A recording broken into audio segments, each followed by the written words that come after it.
in chat. Ooh. There you go. And of course, we'll have to wait for a second for the nice lag to come through.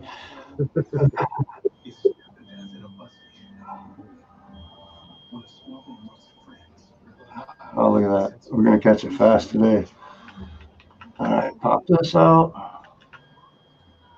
Good.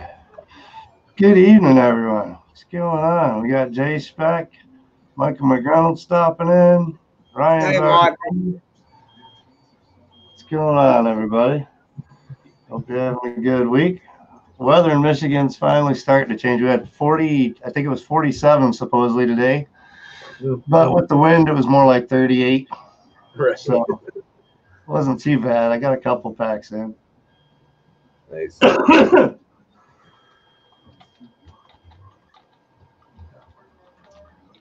not sure where Adam is. I haven't heard from him yet. He'll probably be here. I sent out Indigo Rhino. I sent a link to. I sent a link to Adam and Rob. See who all comes in. I did post a couple places on Facebook today, so hopefully that'll attract some people in and get some people coming in. Hey, Kat. Catch you later. What's going on, girl? Glad to have you stopping in. Knowing you, you're probably at work, though. Or just getting home from work or some weird thing like that. I actually had today, tomorrow, I guess it's kind of an option if I want to go to work. He's like, well, I found something if you want to come in. I don't know if I want to, though. It's way out of town to do some painting of some damn quarter rounds, so I don't know if I'll go or not. Quarter round and door jams are like 9-foot tall doors. Not fun. Tired of doing trim.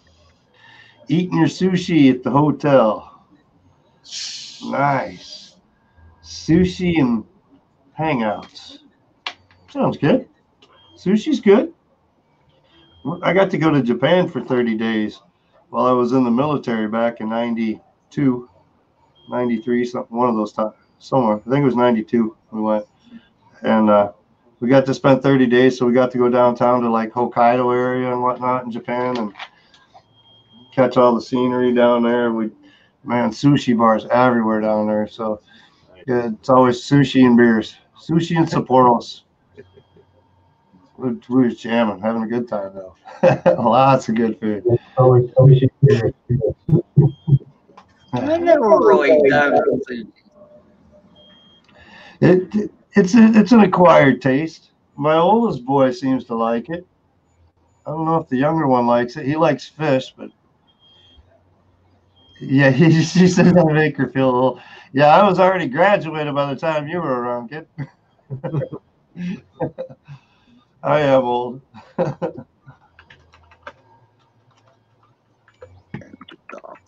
Stop it, Michael. Stop calling yourself old. That makes me dirt old. You're not ancient yet, are you, Ed? Older than dirt. Older than dirt, huh? I'm younger than a mountain and older than a pear. Yeah, well, okay. Yeah. You don't eat raw fish? No. Sushi is so prepared though with all the hot mustards and wasabi sauces and stuff like that. Yeah. So wait. Yeah. Just stop it right there, okay? Because what that tells me is when you have to throw on those spices on there, well, fish is really pretty plain, Ed. You're covering it up. Uncooked fish is pretty plain tasting, man. There's like no flavor to it at all, really. Really? Except for like if it's fresh. If it's not fresh, there's a lot of flavor to it. But yeah, if you got fresh fish, there's really no flavor to it. And they usually serve it with rice and seaweed. You got to add something right, to give it flavor. But that's the thing about it is you can take the different types of fish and they'll catch some of those seasonings different ways, and it makes a different experience with different types of fish and the different sauces that they use and whatnot too. So Yeah, it was quite an experience, though, hanging out in sushi bars and drinking Sapporo, eating sushi, and singing karaoke. By the way, they only like the Beatles over in Japan. That's probably because that's about all they really ever got over there. But yeah, Right. karaoke music, it's Hey Jude. Yeah. They love it, though. We'd go to this one, every time we go in there, they'd be like, "Oh, we buy you beer. We buy you beer. You sing, you sing. Hey Jude, hey Jude."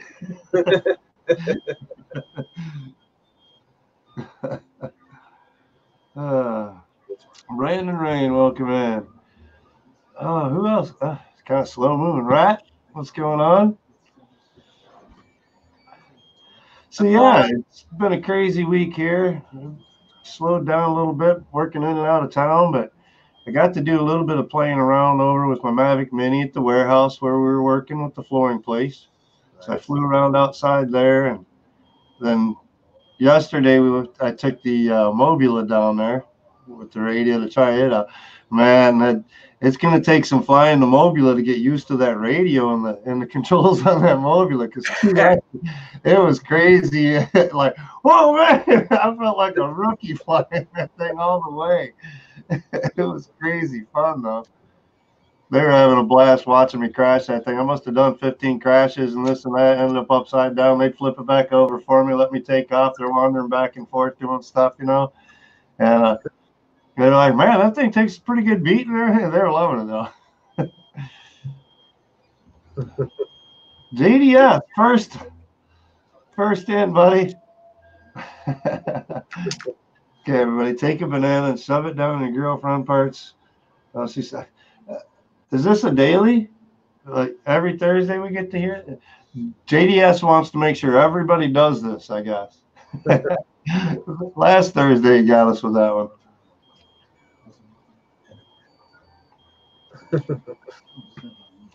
That's too funny. There are a couple things I'd like to say to that comment. Well, I don't think I will. First of all, you're fortunate, man. You have women around when you do, which isn't very often, unfortunately for you. But you get to send them back away when they're done. So I mean, you got the advantage in your eyes, I guess. Yeah, go home. I can't send mine away. Yeah. They'll send me away. how many packs did you do, Cat? Oh, nice. With a buddy while traveling. Nice. That's always good. Yeah. I want to do some nice road trips this spring and summer and whatnot. Hopefully, like with Adam and shit like that, where we're just like, hey, let's go up here and see if there's anything to fly, and we'll hit anything that looks cool along the way. Right. That kind of shit. That'd be fun. Of course, Adam isn't here yet, so talking him into it now will be a trick. Right. I'm not sure where he's at. He says his mom's not doing too hot right now. She's sick. Oh, that's not So good. he's been spending a lot of time that way. That makes sense. Yeah. He's talking he might even move her in kind of thing. Oh, wow. Wow, that bad. That way you can keep an eye on her. And Yeah. I don't know the details, so. Huh, that's too bad. Yeah.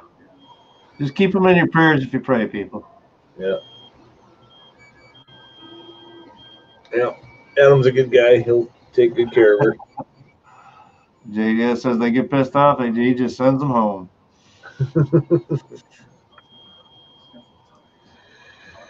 Newfound Drone Productions, welcome in. Great to have you. So yeah, this week has been crazy. I got FR Sky or Crossfire receivers in a few weeks ago, and I tried to update the firmware on this, and for some reason, after I did the Crossfire mod and tried updating firmware, I can't get any FR Sky shit to bind on this radio. Crossfire will run on this no problem. So I got tired of fighting, and spring's coming, so I invested in the QX7S. I got the new radio in this week, so we're back in the air. This is a good package, though. Come with the battery. Nice. Come with the charger. and I got a case for it too. So it was kind of a bonus. So a nice case for it now. RDQ is where I got this, people. For a mere $194, something like that, all total with tax and everything. Very nice. So did you also hear that purchasing through RDQ is a good thing because they're actually going to go ahead and sue the FAA? Yes. Tyler Brennan is putting in a class action lawsuit against the FAA towards his business. Yep. And is going to fight for the hobby as best he can with that route. I think it'll work that way because I mean it's putting his business in jeopardy. He was actually last night on a wonderful show, Quad Chat with Jake and Kat, and did a lot of talking. And so yes, yeah, I thought about the blue, but it just looked too toyish. So I went with the carbon fiber, and I kind of like it. It's more of a texture on the carbon fiber. It's not smooth as the others, so I kind of like it. But I don't know. I like the carbon texture. It's probably the same, and just I don't know. Maybe it's just me. I like it. The look for it's pretty cool with the green and the switches all greened out already and everything. So it's awesome. It fits my colors good. Yeah. So of course, yesterday we had to print up some gimbal guards. Is that TPU then? Yeah, that's TPU. Nice, soft, flexible. Nice. Pliable, but solid ass print stuff. Nice. That worked out good. Yeah, I got that profile for the TPU is tuned right in right now. Nice. I ain't trying to mess with that thing at all, dude. I'm loving the prints I'm getting with the TPU right now. Nice. And that's only at 50% infill on those. Really? So there's lots of room for squish on them, but it's solid ass print, and they're the hub part. I mean, I can't even squeeze that at 50%. You know what I mean? Yeah. So definitely racked them right. And I printed out some alien parts for the micro alien. What are you doing, Kat? So little tiny little arm ends there, buddy. Yeah. Cool. But yeah. Yeah, that'll help. And then the front bumpers for it. Cool. How many colors you got on that TPU now? No, it's a long freaking eye. The ports out, and that was it. Ain't doing shit. Gotta like it. Very, very, very little stringing going on or anything. And I'm still using retraction on my TPU too, Edge. Huh. Really? Yeah, that's one of the no-nos of TPU, right? Don't retract. No, I retract hard. So are you still using the original tube, or did you get the other? Yeah, it's still the original tube. I do have another tube. I did get another tube, but what is it?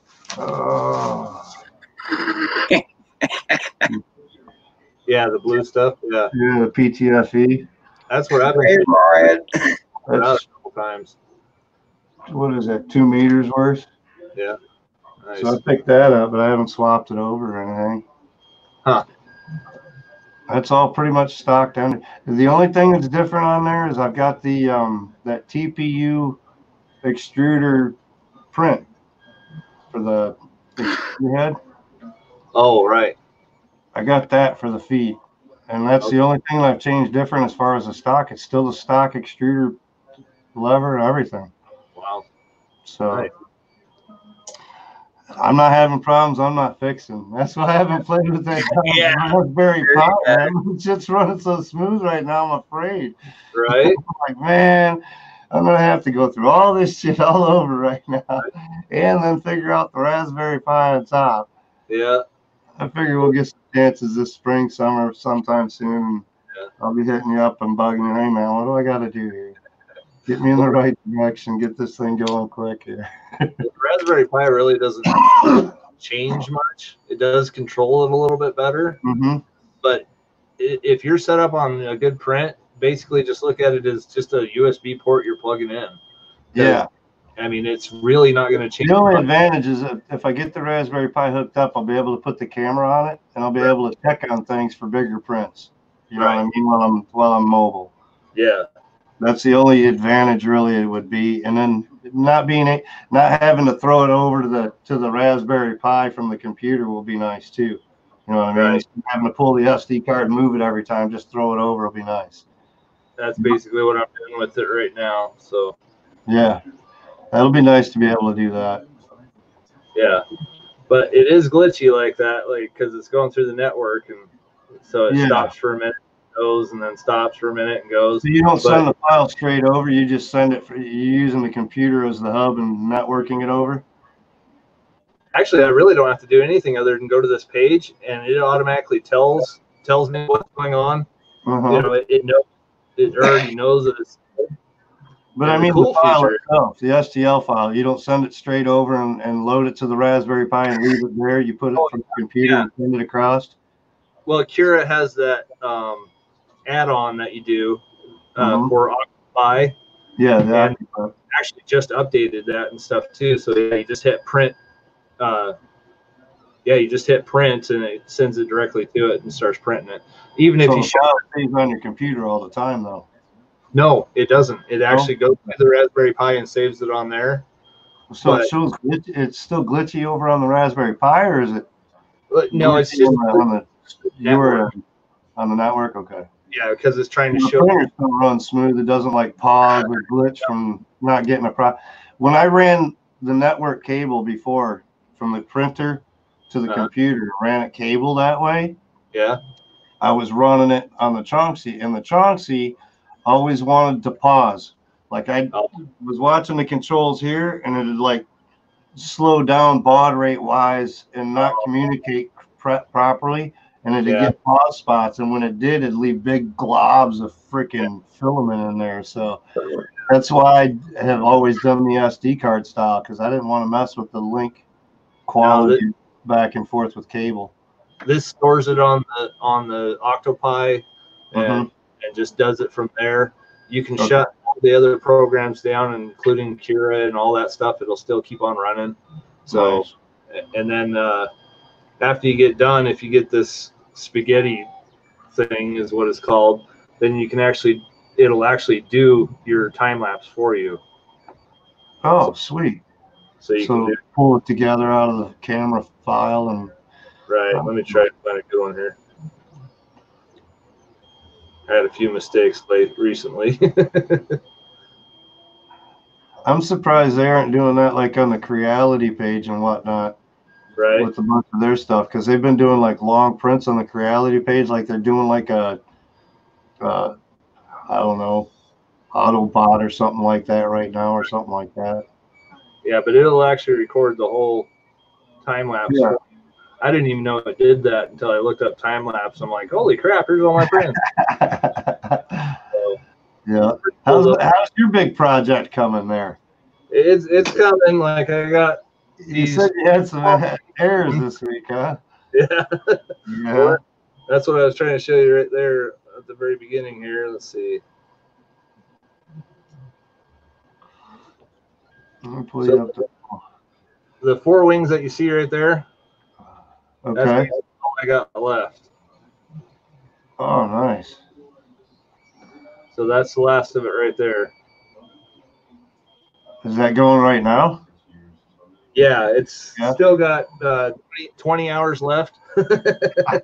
So doing these long prints like this, what's the longest one that you've run so far? Probably this one. It's a 36-hour print. Nice. So, and it's still going. It's going strong. So I think my longest so far is 31 hours. Wow. Yeah. Yeah, I hate printing them that long, but it's just dude, it drives you crazy. You just want it. The hardest part I found is you don't touch anything on these long prints, because any little touch, you might check the smoothness or something. You might bump something and screw the whole thing. So that on these longer ones, that's why I kind of like the Octoprint thinking, is so that I can watch it without being around it. Yep. Bob Casey, welcome in, man. But let's see if I can show you this or not. Get you runched up there, buddy. So there's the whole sometimes. I haven't seen Baduga in a long time though. So where is that troll? He's been working his butt off. Oh man, I miss that dude. I'm gonna pull myself out of that chat thing over there. So I don't ever go over there and really do anything in there. So I'm like, oh, I'll just kill it. You're still sharing my screen. Yeah. You need a better camera. What's up with that? It's so pixelated over there. Yeah, it is pixelated pretty good. I wonder if it's. Hang on. Let's see if I can fix that real quick. It's probably all in the lighting. He's got lighting behind him more so than lighting behind the computer probably. Here we go. No, I had it set at 320p. Oh. Hey, so, Sean. That's 720. Yeah. Hey. Probably. It's better. What kind of shit you talking? You pulling those messages back, Ryan? I see that. You talking smack in the chat again? Uh-huh. No charge, bro. Look, Ryan, stop it. Stop it right now. Because that's going to be 2 years down the road as soon as it happens, and it ain't over till it's over. That's right. Oh.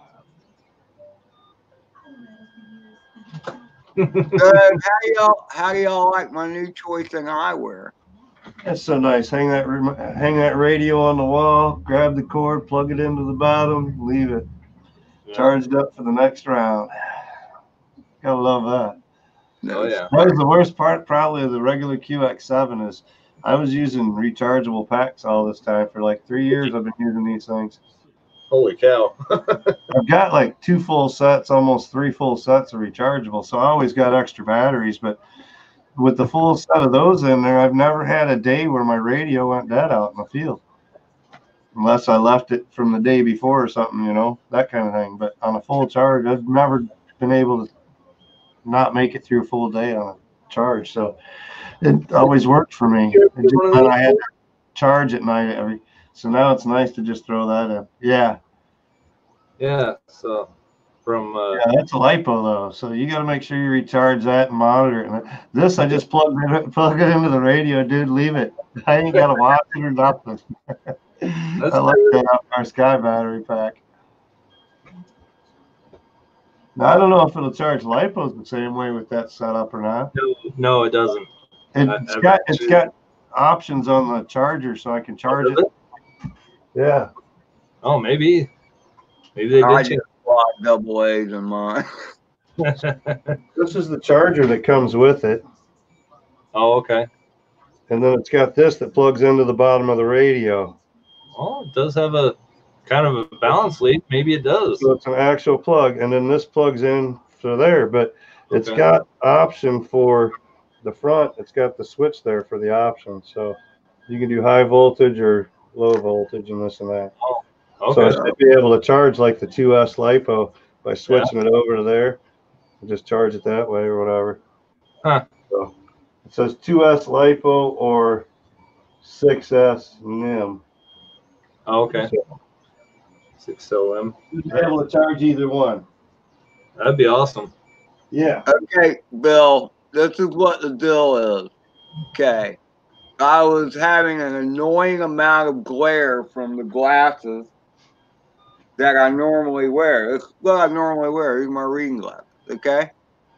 And then I realized no matter which way I turn my head, the glare from my damn screen is in there. Mm-hmm. But then I remembered, oh, wait, I have these broken glasses, an emergency pair in case I can't find my pair. And it has one lens busted out. You're not supposed to sit on them, Ed. Yeah. Right here, you know? Now I don't have any glare in my picture. Not that glare isn't good in my picture, but Ed can build a drone, but he can't fix his glasses, people. Right.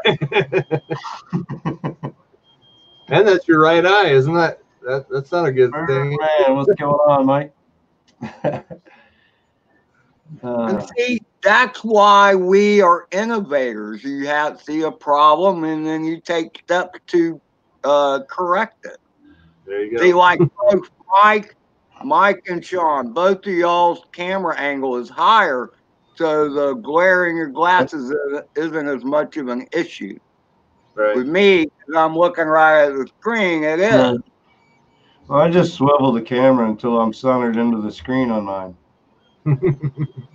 It was a trick that I heard from some guy, Interactive DNA.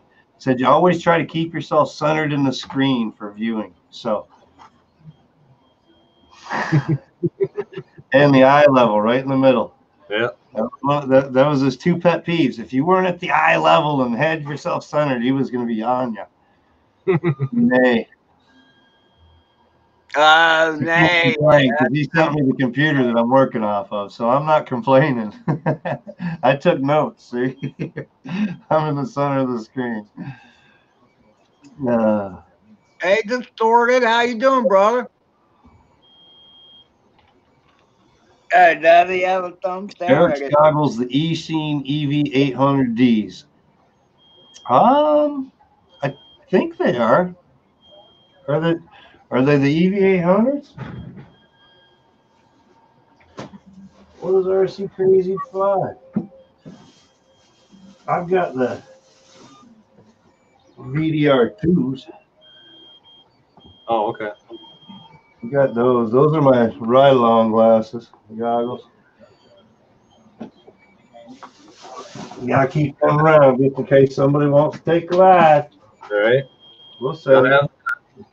We'll put them on a trip around the world and back. Yep. So I got something kind of exciting going on too. Maybe you've seen him either on this channel, or, in the chat, or on Val's channel. But Phenomena FPV, he's been having some problems with his quad, so he's actually going to be sending it over to me to get fixed.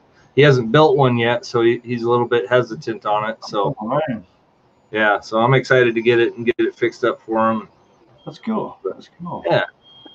So yeah, I've done a little bit like that where a couple people, well, actually one, Richard Coggins, sent me all the parts for a drone, and he'd been building airplanes, this and that, for years and years. It's not that he didn't know how. It's right. He couldn't keep stable anymore. He's like 80 some years old or whatever, wanting to do drones and stuff and FPV. So he bought all the parts and had them put here, and I assembled it and shipped it back down to him or whatever. One of the best builds I've ever had. I couldn't. It's probably because it was for somebody else, and I took my time with it, made sure, you know what I mean? It wasn't like a 5-hour build. It was taking my time over a week and making sure it was just right for him. But yeah, man, it thing flew so nice. It was a Armaton Chameleon with a Brain FC in it. Oh, nice. Yeah. Wow, that's a really nice one. PDX 35 ESC. Sweet. Yeah, it's a nice setup. He had Crossfire on it and GoPro Session mount, and he bought the skins for it, so he had like the Space Galaxy style skin onto it and everything, and real nice looking quad. Cool. Yeah, it's a good thing to do something like that for people. You know, get them in the sky, get them feeling confident about it. Then they can build their own when they're ready. So. Well, one of the guys at work, that's why I didn't mind actually buying another radio, is one of the guys at work is looking to possibly get in cheap and whatnot. And this is an old radio for 2-3 years now. So if I can get this one going like it's supposed to, or get it working enough for him for what he wants, I figure I'll sell it to him used, and he can make payments on it to me or whatever. He works with me and shit. So, but I'd like to try to get him up in the air this summer. So it's one of the reasons I was like, all right, I'll go ahead and get me another radio, and there'll be a cheap one around if I can get this one fixed. I got a whole nother radio up there that got smashed before, so I might have parts enough to get this one going in the right way. There you go. Board or something like that. So we'll see. Yeah, that'd be awesome. Couldn't hurt. And that's a great radio that came out anyway. I mean, for $100, that's a hell of a radio. Playing on the Sims a little bit with the radios and whatnot. So good. He's probably got almost an hour and a half in the Sims so far, the last month. So just stopping by after work or whatever, hanging out a little bit. Here, let's throw the Sim up. You want to play? Here you go. Yeah. So ended up getting them all. I got DRL, DCL. I got Velocidrone, Liftoff. Yeah. So what's the DCL and DRL, like what's the difference between those two? Is it just the bigger quad? DCL is Drone Championship League. They're like European. Oh. And so they started up the sim themselves or whatever, but it's based off of their flying over there, and their style of tracks are a little bit different. They're more like open, like castle type areas or this or that, more like what I would be flying around here freestyling and whatnot as far as scenery wise, where it's not like indoor tracks like DRL is and whatnot. And it's not so specific on the quads that you can run on DCL either. It's not just one quad, whereas Drone Race League, you've got your quad, that's what they're specialized in, is that quad, the Racer 4. So a little bit different. And then there's freestyling along with it and things like that. But I was on the DRL one playing around today, checking the radio out on there and seeing how it flew.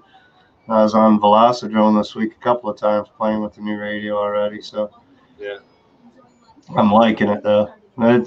Even on the Sims, you can notice the difference in that radio as far as the smoothness of the sticks and the way it's feeling right now. I like it. Oh, yeah. I was really happy that I switched mine over. I don't know if it's so much the gimbals as the gimbal sticks either, though, because the gimbal sticks on this are the skinny, tiny ones, whereas the gimbal sticks on the Hall sensor gimbals are the wider top, more thumber. Yeah. I'm a thumber, so it does give me a little bit better position on the sticks, I think, too. So that might be part of it as well. Yeah, I didn't think about that. So, because I haven't ever changed my sticks, they've been exactly the same on both the Hall gimbals and the regular ones. The Hall gimbals, I didn't touch anything. I left them just like they were because I thought, okay, there's a little bit of ratchet in the throttle, which I don't care for really. But I didn't want to change it around yet. I figured I'd play with it and see how I feel for them and go from here. But these ones on the regular QX7, man, I had them things way adjusted. Adam, he's got his almost totally loose, man. They're almost like floppy sticks on his. Yeah, that's how mine are. Flying his quad versus my quad was so different with his radio. There was no way I wasn't crashing that thing. Right. Well, there's a racer with Farm Boy FPV, and he has his throttle so freaking tight. I have actually almost crashed several times trying to fly his drone because he does that, so he just basically puts it up in the one position and locks it. Oh, brother, what's going on? Chilling, man. What's good? We got Rhino in the place. Yeah. How's it going? Made my specialty for dinner tonight. Oh. Ramen noodles? Grilled peanut butter and jelly sandwiches. Grilled. Oh, really? They're the bomb, man. Everybody laughs until they have one. Right. Yeah. That buttery type bread crispied up in the pan. Yeah, and the peanut butter melts, okay, and it mixes with the jelly and does some kind of scientific fusion. It's amazing. My dad is a camper type guy, you know. So growing up, we camped a lot. Have you ever had a hobo pie? I think so. A hobo pie is basically a grilled peanut butter and jelly. The clamp type deal, little clamshell clamp, and they're usually round. Some of them are square. Yeah. And you build your sandwich in there, put your peanut butter and jelly in the middle, and your butter on it and everything, and you close it down and clamp it, and stick it into the fire. Yep. And cook it up that way or whatever. It comes out, and they call it a hobo pie. Man, I haven't heard. I haven't even thought about that since I was a little kid. But yeah, my mom had those. Yep, hobo pie makers. Yeah, same thing though. Oh, it's the bomb. It's so good. I ain't never heard of no damn hobo pie or grilled PB&J. See, the shorter those hobo pies kick ass. It's good, man, but you got to have like a half a gallon of milk per person. Because, man. Rob, he says you're showing your age, Rob. You have to come in and harass Oled now. All right, let me talk about showing age. That's what it is. Okay. That's like the oldest we got around, and he's talking about people showing their age. Man, my mouth is watering right now. And it's not for the grilled PB&J, by the way. I'm sure it's wired taste tonight, so big, huge steak, yeah. Yeah, So I went to go fly yesterday. I haven't really flown anything serious since October 2019, and so I was really excited. You know, it was decent out. I went to the park. No one's there, dude. There's one guy there smoking a cigar and just chilling. And I'm like, you mind if I fly? Is it going to bother you? And he's like, no, man, go right ahead. That would be awesome to watch. Nice. Cool. So I get all my stuff unpacked. I start getting all set up. Go to turn on my GoPro. It's dead. I'm like, dude, I charged it last week. I haven't used it. I figured it was probably okay. It was not. It was dead. So I'm like, all right, man. So I'm like, well, I'll do a little experiment. I'll take the GoPro out. That's minus 70 grams or whatever the hell that thing weighs. And I couldn't see anything in my goggles. I'm like, dude, what the hell? So I'm messing with it. I can't figure it out. I can't find it. I can't figure out what channel I'm on. And I never change channels. I usually fly R7. So I'm like, dude, I can't figure it out. And like all of a sudden I got like a blip of like an image for a second, just the way I turned. And I realized I'm like, oh man, it's like, it must be starting up in pit mode. So I get close to the quad and I could see just enough to get into the smart audio menu and turn it off, turn pit mode off, you know, and all of a sudden it's like, boom, you like perfect vision, you know. I'm like, all right, cool. So I get up, I take off, I turn around, like I turn to go towards the field, and sure enough, there's some lady with her dog right in the middle of the field. I'm like, you gotta be fucking kidding me. Oh, sorry. So I'm like, all right, I'll go by. There's like a lot of field, you know, so I'm like, all right, I'll just go fly somewhere else. So I start flying off. There comes another couple with like their dog. So I'm like, all right, I'll go over here. Here comes some lady with her dog. I'm like, dude. And next thing you know, man, there's just people everywhere. And I'm like, you know, part of me was frustrated, but I'm like, I get it. You know, everybody and their dog is ready to go and be outside. So I'm like, I totally get it. My dog's the same way. So I wasn't really mad or anything, but I was like, damn. And then as I'm coming back in for a landing, I'm coming in, dude, and like out of nowhere, the wind just starts going bonkers, man. And like it starts throwing me into a tree. So I'm like, I start fighting it, and there's that lady with her dumb dog staring at me, like both her and the dog are looking at the quad like, whoa. and like I'm like, all right, if I punch it too much, like I don't know, I was like, fuck it. I ended up in the tree. And I was like, damn, dude, I was just pissed off. And then like like the wind's blowing like crazy, there's people everywhere. I'm like, all right, I'm just gonna pack it up. Like this was a lost cause. I pack everything up. I turn around and it's a ghost town. There's no wind. There's not a single person. I'm like, I'm just going to bed. Like I'm just gonna go home and go to bed. Right. Wow. So it was the quad gods, man. They're like, you didn't fly since October? You think you're gonna fly today? Mm-mm. Mm-mm. Yep. That's the way it goes. Yeah, man. Sometimes there's like I think Rob was wanting to come say hello. You should have a link. Oh, did you? You should have one. I sent the link to your Facebook, Rob. Matter of fact, let me see it. No. Mine way early. We gotta pull a link up here. I didn't know if you'd seen it, so I thought I'd say something. Yeah, I'm over here playing with some video for a second. I was Okay. pulling up to see what I got from yesterday flying around at the warehouse. Oh, cool. In the warehouse? I just put it Yeah, out. the showroom. All right. I really got a boner for that new Tiny Hawk. I don't know why. I just do. It looks cool. I want it. Right? That little carbon fiber frame, like it's bigger than a whoop, but smaller than a toothpick, I guess. I don't know. I like it. It looks cool, man. It does. I'm interested. Yep, me too.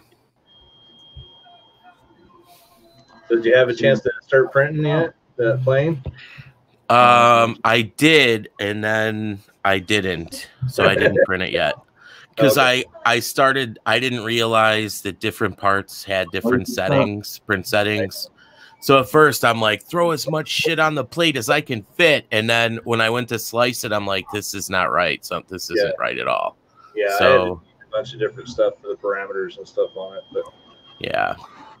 I know if you're using Cura and you change it to exclusive, it'll have all of his supports inside. So if you're looking for, because when it shows that X-ray vision part of it, you see all the little, like, almost looks like aluminum bars that are bent around in there and stuff. Right. It'll only bring those up in Cura if you go down to the very bottom and change it from normal or something like that to exclusive. Then it'll bring them up when you slice it. Okay, good to know. Thank you. Mobula indoors. Yeah, see, I tried my Mobula 2S inside, and I just had issues with it. You saw how many times I've crashed already. No, I know, you're making me feel better, dude. That's with your oof. That's with your new controller, right? Well, he had a blockade in the doorway there, so there wasn't much room to get by that guy in the door. That's funny. I thought he was going to turn it over for me, but he didn't. It's like, no, you want to get it.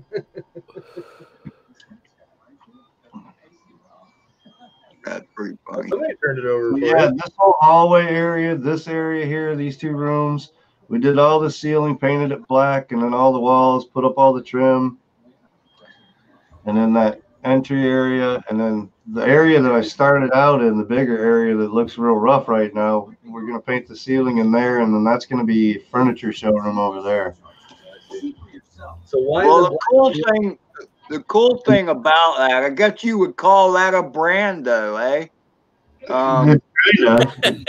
It's a remodel. But I mean, look, there's no furniture. All it is doorways, which makes it perfect. You see the stuff there on the left hanging on the walls? Those are their flooring panels.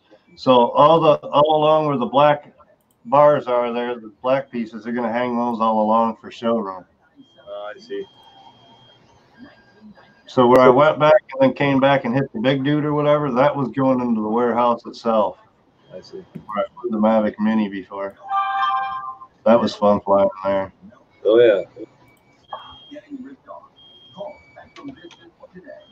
These guys have never really seen any of these little ones. He's like, oh, man, that's pretty cool. And his dad was there for lunch or whatever. So his dad was checking it out just as much as they were. By the time I left, man, they were all like asking questions. The one's like, I like the other one better, man. I could go check out the deer and everything else and see where they're moving up. Yeah. So the guy right there in the corner, that was Paul. He's like the sales manager area or whatever. So he's the one designing the showroom. So I don't know how fast it was there. He's like, so how many times were you like, if this was 1S, I wouldn't have crashed, guys? Oh, I was like, it's 2S. It's crazy fast. And I know. Yeah. I don't mind though. when I got done, his dad's like, man, he says, you crashed that thing a bunch. It didn't take any beating at all, blah, blah, blah. So I take it outside. I'm like, here, we'll show you what it really does out on 2S or whatever. You know, so I took it outside to fly it. Nice. He's like, oh, wow, you can do a flip and everything else. I'm like, oh, yeah. Yeah. So were you in acro when you were I was standing in the doorway. Were you in acro when you were inside? Oh yeah, full acro. Okay. I only fly this thing in acro. Now, how good can that whoop see in people's windows? Yeah. Yeah, I told him, I says, man, this thing doesn't even hover and whatnot. So, I mean, you got to be on the sticks. So to get it to hover, to be able to get a good picture with something like this, you ain't going to do it. The Mavic Mini, on the other hand. Yeah. Yeah, well, that's a kind of different animal there. So. Yep. So, yeah, that was a good time yesterday playing around. Nice. How much noise does the Mini make? The Mavic Mini, it's quiet, dude. At 100 feet away up in the air, you barely hear that thing. It's like, yeah, but 100 feet away, it's not going to be able to peep in somebody's window. Right. And that's what I don't get about the dronophobes, you know, because you look at the. No, if my bird is sitting outside your fucking window, you're going to hear it. Oh yeah. So this should be from today. This should be the first pack on the 3-inch. I mean, but to be able to hover well enough to get a decent shot in the first. The mounts I put on the 3-inch before. I had the antennas coming like from the back. They came up across the front up this way on plastic tubes. And the velocity of this little thing right here with it going forward was enough to flex the antenna tubes down to hit the props. Damn. So I had to reprint a new mount on the back and put them out the back this way now. Right. Yeah. So that they're out of the way. But yeah, it was enough power from this thing that it was pushing the antenna tubes down, dude. Wow. I was like, what the hell? First flight, I go to punch out. I'm like, oh, that sounds like a balance lead or something, man. I bring it back or whatever, we check. And I'm like, when I brought it back and checked here, and I looked at it, I was like, oh, that's the antenna tubes, I think. So I popped them around, took it back out for a second flight after this. And yeah, no problem now. I had printed the holders last night because I wanted the deeper blue instead of that light baby blue that I had on it. Right. I'd end up freaking somebody out because I know I'd either bang into the side of somebody's trailer or bang on the roof. So this is the first flight with the 3-inch on the new gimbals and sticks and whatnot. Man, it's so smooth. They're just used to it, Ed. You can see how I'm playing around with it, doing turns and this. Yeah, it's way smooth. I love it. The neighbors hear bam on the wall, and they're like, "Oh, that's Crazy Mike again." Yeah, I've only dropped a couple of them on houses so far. So yeah, here's what I was checking out. Like, was that a balance lead or what? And I was like, nah, okay. Figured out it was the antenna tubes.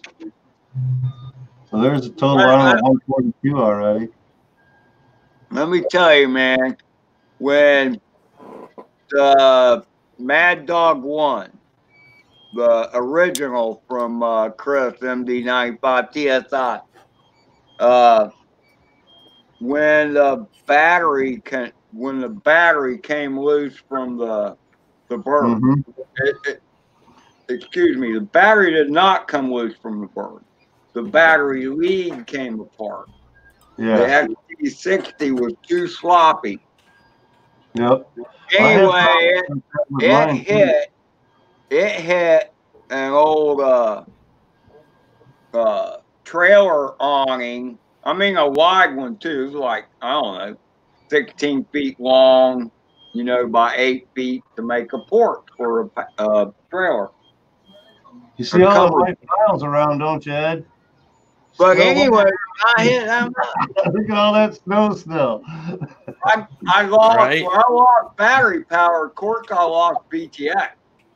You know, there's no way I'm seeing this thing line of sight where I'm flying from. Anyway, there's no way. There's trees in between me and it.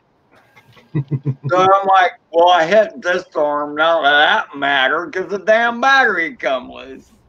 But for the connection. And, I'm like, oh, shit. Yeah, I can't see shit. Seconds later, I hear this bam. It was, up 100 yards away. I don't know.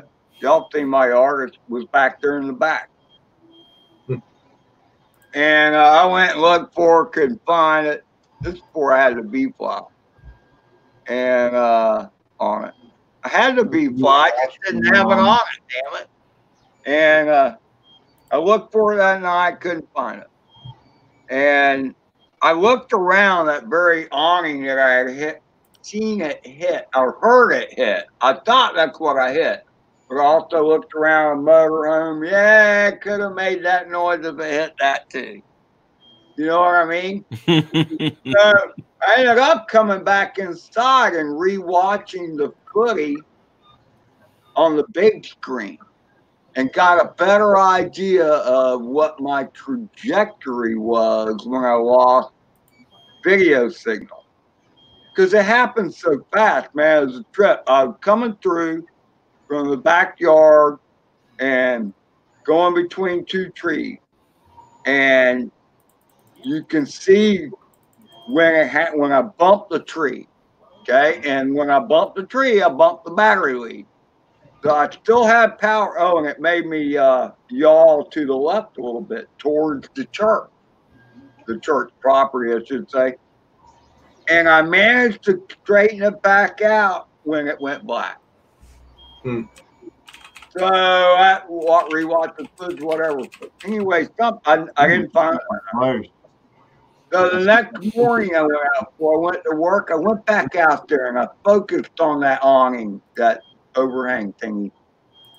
And then I saw it. And it had hit that and went like a ramp and gone into the church property just in the one place where it come down. So I walked over there, picked it up. That's the Midland County Police that just came in. So that's going to fly around a little bit. He lives there though, right? No, he don't live in here. He just come rolling in. He was coming in quick, man. Just as I was coming down the way, he come rolling in quick. Let me see. See, I'm cruising down. That's him coming in right there. He slowed down as soon as he seen that drone coming up by his window. He's like, "Oh!" And he slowed down. Way back, nice, dude. Yeah. I haven't had any problems with the cops around here so far with the drones. They've talked to me about them once, and that's because somebody else reported me. They come and looked and said, "Okay, you're good. See ya. Have a nice day." He was more interested in the drones than anything. Is this a 3-inch too then, or? Yeah, this is a 3-inch alien. Yeah. Nice. Kill that. Good flights. Yeah, man, here's here, TAC 8 FPV. Ooh, is that fresh meat? Let me see. Wakey, TAC, what's going on, man? Good seeing you, bro. Nice. Oh, I do not have Tech FPV. Look, 2.49K subscribers. Wow. TAC's a ripper, dude. TAC's a ripper. That dude hits some gaps, you'd be shitting yourself, Ed, in his yard. Like going through culverts and stuff like that under driveways and shit. Yeah. Well, my apologies, TAC. I don't know who you are, but I do now. And he bashes some quads too. If you want to see some breakage, go check out TAC's page. Right. He had a couple new good videos out recently. He got to fly with Mr. Steele not too long ago and whatnot. Nice. Doing some things. Down some bandos and shit. Hey, Mark is here. Hey, Centroid. Emax Tiny Hawk Race 2. Yeah, I kind of want to order one, man. 7,500 kV. My 3-inch has 10,000 kV motors on it. Or not my 3-inch, my toothpick rather. It's 10,000 kV motors. Nice. That's pretty cool. I gotta send that out yet for a pack yet too. Oh, look out! Get off there. Oh. I'm still waiting on my motor. They're hard to find. You probably won't even find these motors anymore. They're, what the hell name brand is it? Oh, I can't even read it. It's so tiny. Let's get out the bifocals and a flashlight. See if we can find out what it really says. I got one of these at the wholesale store down the road, man. I paid $3.50 for this thing. Nice. I'll make sure I'm 18650, bro. That's a vape battery in that bad boy. Oh yeah. Furious FPV motors. They are 1103 10,000 kVs. Yeah, they're definitely necessary, and the ones with the 18650s, those are nice. I always carry one around too, but this sucker is almost $100. I don't know why. $4, man. I know. The sleeve, everything. It's got strobe, high, medium, and low. Two strobe things, high, medium, and low on it. And then the front expands as well, so you can zoom in. And then, like I said, they come with the sleeve for the 18650, which I had vape batteries around, but yeah, it's running off my vape battery. That's awesome. I probably have. I think I have the exact same one, Mike. It's the tack light. Yeah, and the funny thing was when I bought it, I was thinking all this cool shit I could do with it. And you know what I do with it? I use it to find the dog shit at night when I have to pick up dog shit after Loki. That's what I used my tactical light for. Off everything in the store, and that was the normal price. Wow, good one. Yeah. That's a damn good price on that. Yeah, they're on Facebook all the time advertising these things where you can get it free if you pay the shipping, but the shipping's like $5-6. So I don't have a deal on it because I didn't pay shit for shipping. Yeah, them some motors though. I love these things. I wish they'd come around. These are from an old Mosquito. Is what it was called back in the day. It was like a 65 millimeter, I think. Wow. Nice. Carbon fiber, like before they started doing whoops and whatnot. It was an actual thing. But yeah, those are the motors off of that. Adam giving me the motors and the frame. Damn. I was gonna build it up way back. He's like, I'll never build it up. It was a 16 by 16 that it wants on there for the stack, and I just never ended up building it up. When the toothpick came down, I was like, oh, I got motors. Ooh, nice. Kebab. Okay, let's do this.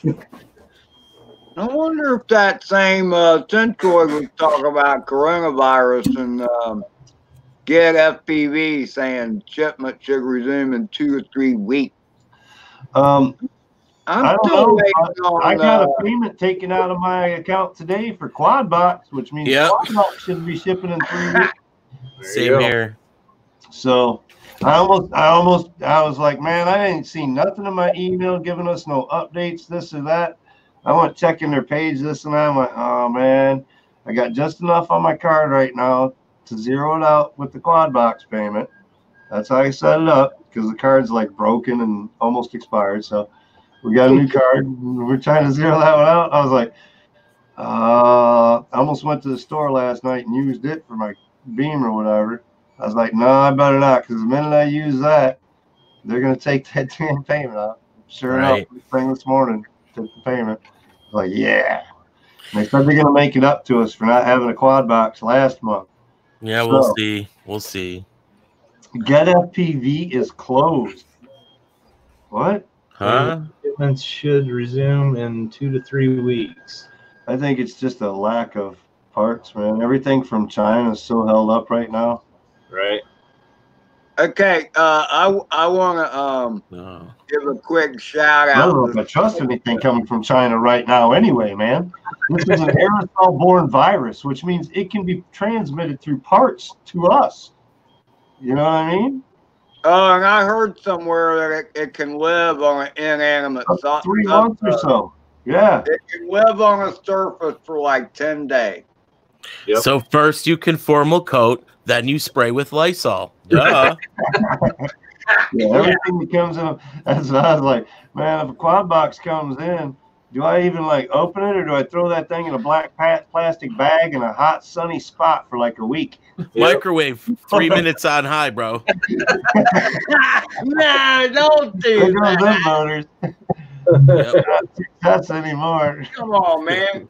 Okay, if you're really worried about it, first of all, from the time the packaging to when it arrives at your door, how many days do you think that is? They took the payment today. We're supposed to have it in hand before the end of the month. I know, but I'm talking about the time between shipping and arrival. Weeks. It's at Yeah. least weeks before it gets from Week there. and a I half. mean, if you I'd only say live week and a half like from 10 China days over. off a body, you know. Now, see, Quad Box was supposed to be a Rotor Riot thing. You would think they would ship it from the state, which means they should be buying the parts and having them stocked up in advance 2 to 3 months before the Quad Box is supposed to be delivered. So this month right now, they should already know what May box is going to have in the damn thing. Yeah, I agree. Well, they'll probably get there. There's no issues. There's no hold-ups. I think they'll get there. That's what they're trying to do. I think that's what they're gonna do when they mixed. Like my chick today is like, she sent me a stuff trying to boost it up and whatnot. I think that's part of that. It's trying to get some bigger sponsors to help out. Oh, maybe. My chick's like, we just got billed $50 from Rotor Riot. Like, she's like, did you do another subscription? I'm like, no. We always do. I should have just been like, yeah. Yeah, it comes straight to my thing because I put it on a prepaid credit card. That's how I paid for it. That's a good idea. So that I get an alert to my phone as soon as the payment comes out, so I ain't got to worry about it. Nice. Hey, there's Carlos. Weren't you supposed to get up with Carlos? Here, let's see. Let me see if he responded yet. I don't think he has. Nope, he has not responded yet. I will not disclose the number, but there's an come on, Carlos. Respond, buddy. What's up, Dano? There's a message there for you. If that gave me the right phone number, there is a message on your phone, Carlos. There he is. Did you say you got the number from Ed? Either, so Carlos was the winner of the Flight 1 OSD flight controller, and through delays and email encryptions or something, I'm going to leave it at the spelling was not correct. But anyway, through Ed, we've managed to contact, and Carlos is going to get that ESC as soon as I get an address. He'll get it shipped out. It's an ESC or it's a flight controller. Flight controller. It's a Revolt OSD, I think. It's right there, Revolt OSD full. Bam. Ready to ship. I'll break the plastic. We'll put some more tape on it before we ship it. But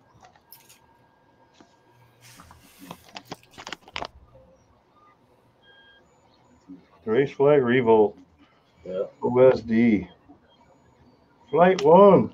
Send it to me, dude. I'll send you an old like Omnibus F4 you can stick in there.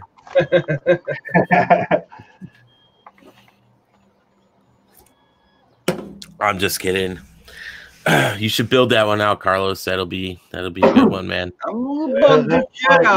You buy the Flight 1 ESC for it, and it'll plug right into that. And then make sure you're on a Unify for VTX for it, because that's the plug that comes for the VTX for it. Even if it's a race style, a 5 volts, all you need. But make sure you got the Unify for it.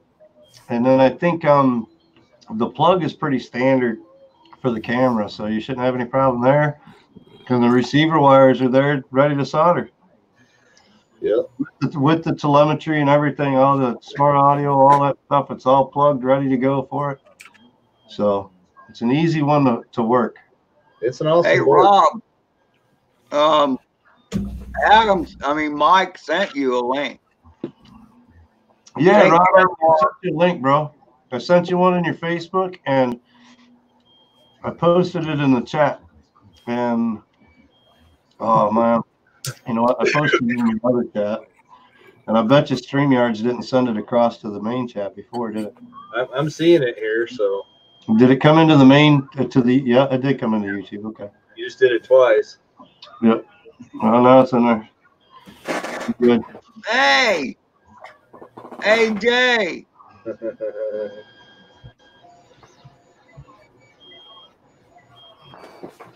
Oh, there's Motley. Yeah, good little pup. Easy Loki. Chilling. Yep. Yeah, that's what my dogs do. And I don't even have a recliner in the living room anymore. My boy dog's taking that over. That's his damn chair now. Yep. I know how that goes. Yeah.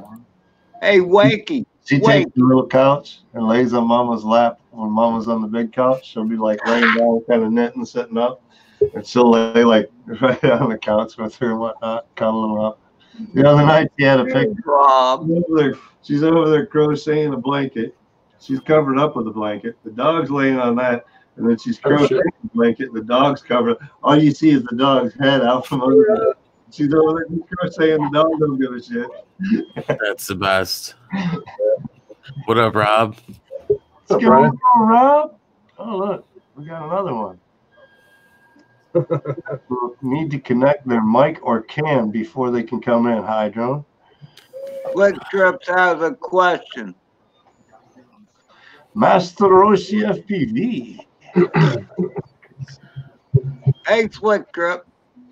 Slick Grips. Hey, let me ask you a question. I'll smoke my Baby Hawk R Pro 2.5. What's a good upgrade to replace it? 20 by 20 board. It's the Baby Hawk, not the Tiny Hawk. So it's a full stack board. 20 by 20. I would go with the Mamba stack. Quality, full quality. If you want cheap, you're looking at the Mamba stack if you can get it, if it's in stock. Mamba 20 by 20 stack. Or I would check out the iSuccess stacks. Yeah. Those are pretty nice from iFlight. Supposed to be some pretty good quality stacks right now. Who is Otherwise, it? I've got the HDLRC 428 in my Alien 3-inch, which would be equivalent 20 by 20. Yeah. Yeah, I think Maytech makes a 60 amp 20 by 20. Ooh. You're looking for some 2.5 inch? No, that's overkill. Yeah. That's overkill. Come on, that's what I got in my 4-inch. Well, yeah, 4-inch to 5-inch. That's more. Yeah. You're gonna push the amps, but on a 3-inch, 2-inch, you shouldn't be pushing 60 amps, dude. Ooh. With an 80 amp burst, I'm sure. Right. Oh yeah. You know what I mean? Oh. I'm trying to think, Tack, who that was. Oh, it was Wakey. Wakey, Eggs and Bakey. Wakey RC.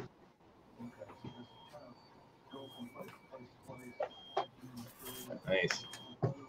So, Rob, I saw you were asking about what to get for a new quad. Yeah. Fuck, I don't have any idea. I think you should try one of the remixes. I heard that Apex is nice, man. Yeah, that Apex is nice too. Apex frame's supposed to, but it's Mr. Steel. I know how you feel about that. What's that now? The Apex. It's the new Impulse frame, man. That Apex is supposed to be badass. I know Siggy would hate me if I bought if I built an Apex. Yeah, you're right. Probably better not build another Reverb, huh? Right. That's my thing. If I build another one, it's probably just going to be the same damn quad that I already have. All right. Yeah. I kind of want to do an Apex, dude. I think I'm going to do it. I've been thinking about it. I like them. I don't like the price of them when you can buy a Reverb for $80. Right. And then you got to throw all that money at an Apex. But, man, it looks good. Yeah. It's nice, Bryce. Yeah, we do have to finish yours, huh? I was saying that you should look at that Remix 2 frame, see what you think. Do you have to mod that pretty heavy or what? I know. Mod it how? I mean, you just have to change your flight controller motor outputs because the flight controller and ESCs are all completely upside down. That's the only real thing on it. So. Oh. I've always liked that Remix. Well, everything hangs from the bottom, and then your battery's just right at prop level, so the balance and stuff on it when it flies is really nice. So, you know, just because I know you like the reverb, I think you would really like the Remix as well too. Yeah, there you go. Oh, yeah, I've looked at them before. Oh my God, Remix. Ooh. And it's about the same price as the reverb. So the tough part of the Remix I hear is upside down build. So yeah, it's a little bit crazy as far as the build. It throws you off a little bit, so it's more difficult. Other than that, you just have to remap. Yeah. You mean it's really the way it's set up. You gotta make sure the ESC wires come off or the main power wires come off the ESC the right direction, or this or that, the way it's set up. Yep. It's a little bit of a challenge, but I like it. I hear it flies wonderful. As far as a two-style flowy kind of bird, long type thing. I got a 6-inch and a 5-inch version of it, and I think it's one of the smoothest flying quads I got. I'll be droned. What's going on, buddy? RC Crazy's in the house. Eric, somebody was asking earlier about what goggles you had. The regular 800 ones? Yeah, I think I answered that question. Not sure. They were thinking the EV800s. Yeah. The Matrix has Rob. We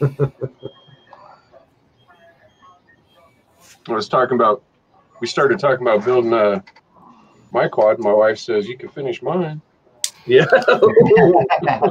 Ooh, You walked right into that one, buddy. I did. Set myself up. And she's probably been like, not said nothing about it before or nothing. Like, ain't even been bugging you or not. Shit. No. Yeah. I was watching her video the other day, and she still has like the cam OSD overlaid with the Wolf PDB OSD. She's got no battery alarm whatsoever. Got that thing up for her, brother. I think I tried, and I tried once, but I got to try it again. Wouldn't do it. Yeah, because you got to go for the KISS OSD. You got to go into the X loader and do a whole different program and whatnot. Especially, well, at least on the Steel PDB, you do. Yeah, the Wolf PDB is different. You can actually plug it in and have an on-screen display setup for you. So yeah, it's pretty nice. The Steel. I haven't used the Wolf PDB yet, but I only built the one KISS so far. Yeah. So. Yeah, that Steel one. We need to build another KISS rig. I want to do one. They're just expensive. Yeah. I went all out when I built mine. I went V2 all the way. So it's 32-bit ESCs, all that shit on it. I would do the same thing. I just can't do it right now. Yeah. Yeah, it's a little spending that way. Yeah, it was almost $600. Yeah, around $600-700 to build it. Yeah. And that was before I put full crossfire on. That was just not yet. I've only had one time so far that I've had issues with it is because I broke the frame and it pulled pads off of PDBs or flight controllers or this or that. But, you know, other than that, I haven't had any issue with them. Not one. As far as flying and whatnot, they're so smooth. Yeah. So did anybody fly today? Just me? No, I should have. See, now that's where it gets you, the shoulda. I can't count. I can't count how many times I shoulda. And I just didn't feel Should've like dragging could've, my would've, ass didn't. out of the house. That's how it's been for me all winter, Ed. I could have flown, Yeah. but I didn't, man. It was cold. I said, the hell with it. Yeah, but I'm sorry. You have a lot more excuses due to weather than I did. Mike. I'm glad, too. I don't feel so bad. Yeah, we got lots of weather excuses up here. There's a handsome boy. Don't get me wrong, now. Today, but I said, the hell with it. It's usually not cold. It's usually not the cold that keeps me from flying, but it's the wind because Don't when throw those the out in the yard. Some little fishy might get it in there, like. Gills. That's why I was showing it. You cut it so that you can't, right? Gotcha. Yeah. I hate these things. Yeah. I haven't bought a 6-pack with that kind of can hole in a long time. Yeah.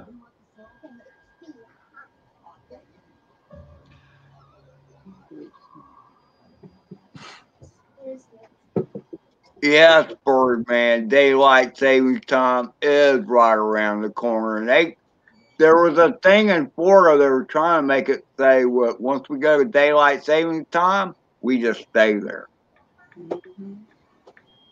That'd be nice, but I don't think that's going to happen here. You know, the way I look at it, hey, man, I'm going to freaking work. I don't give a crap if it's dark or not. Right? They make lights for that. And but flying, it's good to have lights. Or light, sun. I get people that rip parking lots. Here's the thing with me, you know, I'm horrible about confrontation. I don't like confrontation of any kind. So, I've never really gone to a parking lot and flew at night, or I've gone to a couple parks, but there was nobody around. You know what I mean? Right. Yeah, I haven't flown too much at night yet, but it's just because my cameras aren't set up for it. Same.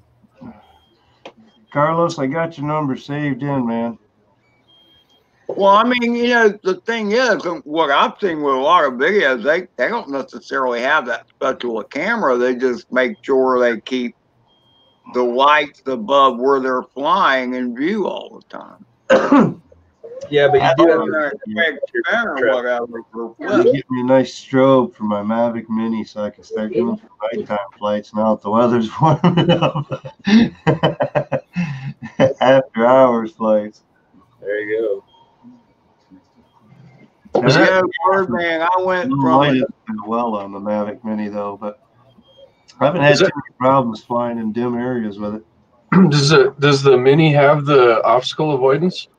Only on the bottom. Okay. Only on the bottom. So Phantom's a pain in the ass to try and fly at night. Yeah. Because of the obstacle. They're like, it's not working. I'm like, no shit, it's dark. Because the sensors aren't picking up properly. Well. Take about 4 bats with me. Pack 1 to warm up on. Yep. You know, if I don't buy that Tiny Hawk, I could buy that Apex frame. Did you ever get the rest of your frames fixed all the way up? Yeah. What you were working on. Yeah, no, they're done, man. The Revolt's on the Chameleon TI and the Mamba F7's on the Source One. Nice. I like that Mamba F7 stack. That's an expensive stack too there, though. Yeah. But it's well worth it. It's got so much capabilities. I'd like to use it on a long-range rig so that I could utilize some of the capabilities and really test it. Right. Yeah, it's got so many connections on that thing. It's ridiculous. Dude, yeah. I don't know why that's unbelievable. Pads everywhere. Even I like how they changed the LED layout on it a little bit from the original, though. It's way better now, but the original one, man, them LED pads way off to the side of that little fucking lip. It just, man, they were so tiny and so hard to get in there, and Hey, did you see when Crowley put all those LEDs on one of his quads? He only did it because I did it on mine, dude. I put 40 on mine. He's like, "Oh, I gotta be back." He posted. Yeah, he did like 160 or something, dude. Yeah. You could like go tanning under that quad. Well, what's the DR4 run? 1,500 LEDs or something like that, or 1,000 LEDs. Yeah, well, on the DR4 racer. That's a lot of LEDs. Dude. That is a lot. That's insane. But it's for that reason, so that you can see that glow all the way through, no fault. Right. For the show. Right. That's why they did the LEDs, but that's a whole different game, though. The DR4, man. That's not even a quad anymore. That's like a drone. Yeah, right. It's all shells and everything else, all compact. Board slips out, the whole thing, you know. Yeah. That's something out of a movie, for real. Well, yeah. Do you remember the what was it, the Falcor that came out? Yeah. Like round arms onto it, and it rotated. It'd do like 3 meters, and you could fly it really easy. Anyway, it was like a drone like that. Had the whole board that slipped out, so you could do the repairs onto it, and the battery pack all. Yeah, it was supposed to be a cool drone, but it wouldn't have been anything for FPV for us. It didn't do the acro type stuff and whatnot so much. But Ed, what happened to your glasses? Rob missed the explanation earlier. You're going to have to explain it again, Ed. Okay. What happened to the glasses? How did they get broken? That was they got broken a long time ago, and then they got scattered among the debris on my floor. So I bought a new pair. I don't know how many generations these go back, but then when I was cleaning up a little bit, I'm like, oh, I have these. Well, that's okay, because my left eye is my dominant eye anyway, and I found out that if I was wearing these, it has one lens out of them, I have produced less glare in my picture. We don't see your screen. You're right. Like on Rob, we see his entire monitor in his glasses. So that's the glare doesn't happen with that broken pair, so he wears those. These, you know, with both lenses in them, no matter which way I turn my head, I got the big glare from my glasses. So. Yeah. RC Crazy says it looks like from about the 1940s, Ed. Well, I'm not from the 40s, damn it. Damn it, Jim. I'm born that damn way. It's funny when Kat came in and she was saying she was like born in 91, and I'm like, oh God. I know I graduated high school in 91. Carlos, are you going to build that yourself, buddy? Oh, there you go. That's his next drone. Nice. Light one won't fly that way, buddy.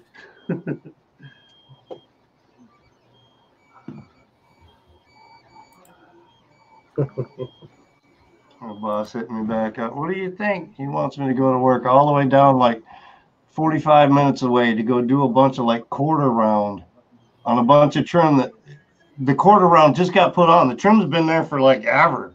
I mean, we did the job like 2 months ago or something. He's down there finishing up doors and whatnot the other day, redoing doors that they didn't have done. It's the same guy we're doing the showroom for. It's his original house, the $1.5 million home that we did. Wow. $500,000 pole barn alone. Yeah. His basement's got better crown and trim than most people have in their regular homes. That's just in his basement. Wow. It's crazy. Dude's got way too much. They're like the biggest flooring wood sawmill in Michigan. So they got a flooring company going out of it, you know, and yeah, he sits on his butt and lets everybody run it all day. And it's good money for somebody, but not so much for me. So yeah, the boss is like wanting me to go down there. And I haven't responded to him yet because I'm live streaming and whatnot. You know, I ain't got time to deal with that. He's hitting me back. What do you think, Mike? He's hoping I want to go down there tomorrow. I'm not thinking so. Last night he finally responded to me at midnight that we didn't have work today. Damn. At midnight. Who owns a business like that? Right. How do you own a business like that? You're older. Eric got to be older than 30. You better be older than 30. He is. He's older than 30. Not by much, though, right? He's like 34. He's 34 to 35, something like 38 maybe. I knew he was older than frickin' half my age. Shit, I'm gonna be 40 this year. Is that right? Yeah, well, screw you. Yeah. Yeah, wow. I'll be 48 here in May. Coming up on that big 5-0. Yeah. Yeah. I'm 43. Look, man, all I got to say is every one of those I thought was going to be bad, and no, it was still okay. Yeah. I cannot say that about the big 6-0. Okay? I'm just sorry. It's all downhill from there. 40 hit me hard. Mentally. It hit me hard mentally. Yeah. Dude. I'm you to look forward to, Carlos. I'm just saying. I fell asleep. Healthier than me, though. I fell asleep on the couch the other night like this. That was 2 weeks ago. My elbow still hurts a lot. Like, But what? man, I fall asleep in this chair all the damn time. I'll wake up at 3 o'clock in the morning and go, oh, I guess I should go to bed. I don't know how you do it, man. I sleep on the couch. I feel like I got hit by a bus. Yeah, I can't sleep on the couch either. Mm-mm. That probably explains how I feel like I do every morning, Ryan. Third 20 or second 30.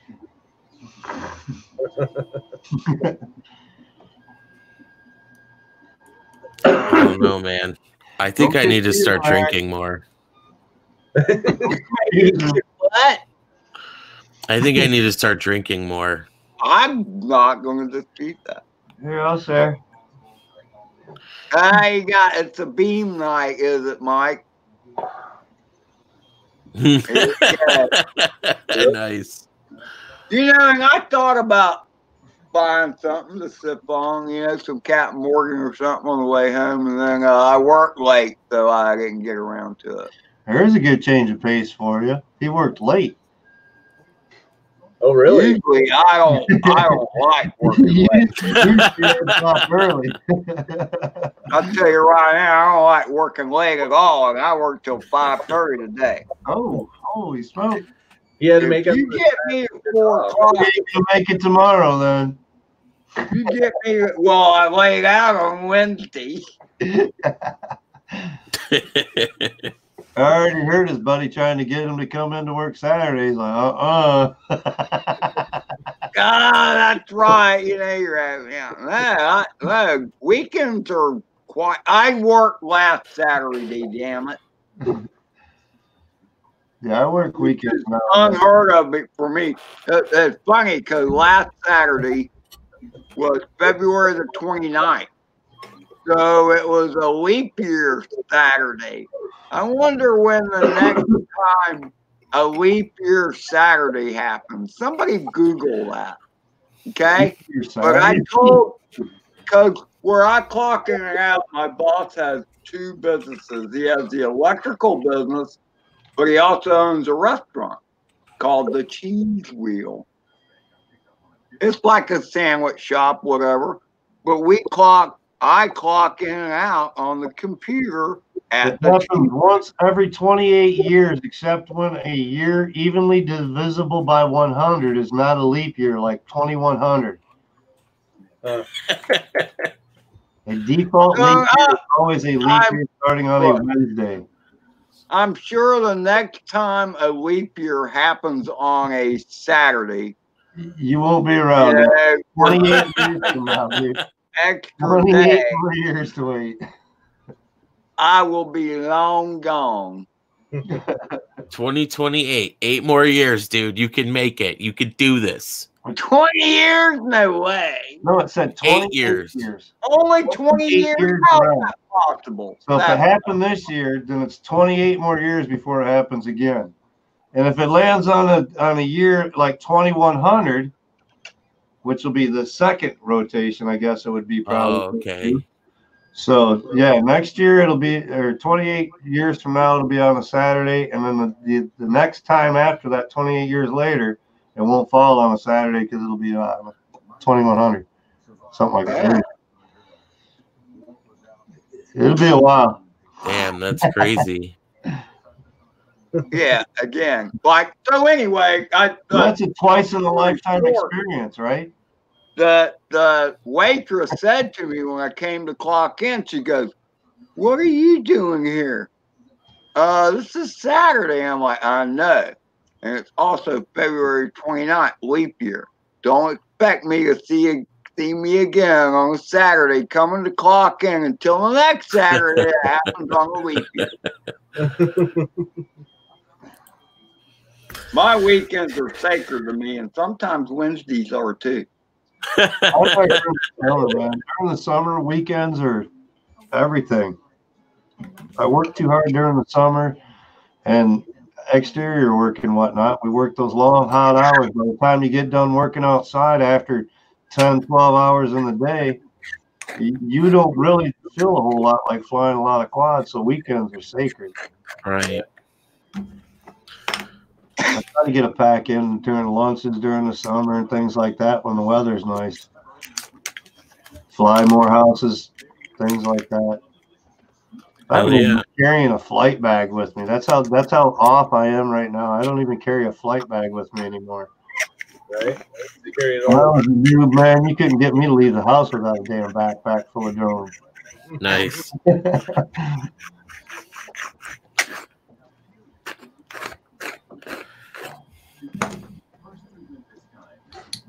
I just need the wind to die down, man. It's been windy. Like, it's warmed up here. It's just been so freaking windy.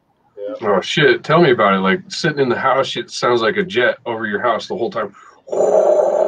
I mean, yeah, we got one of those bathroom vents, you know, with the fan. Yeah. We're sitting here and Hey, Parker. like a vehicle running next to you. Yeah. Right? Solid air.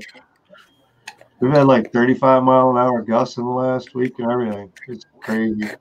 Yeah. I'm working out of town. I got to drive past like this whole area that's all windmills. Man, them things are spinning. I mean, this is the rotation on the windmills. Try flying now. I'm like, I don't know about that, man. Once you get up close to the quad, that's a lot quicker, dude. I know how that is. I drove a school bus for a little while. The bigger they are, the slower they appear. Yeah. You drove a school bus? Yeah, I drove a school bus for like a year and a half. Now, okay, wait a minute. Oh, wait. Okay, let's just stop right there with the school bus thing. You know what you driving a school bus makes me think of? South Park? No, the guy on with Bart Simpson. The Simpsons. Okay, yeah.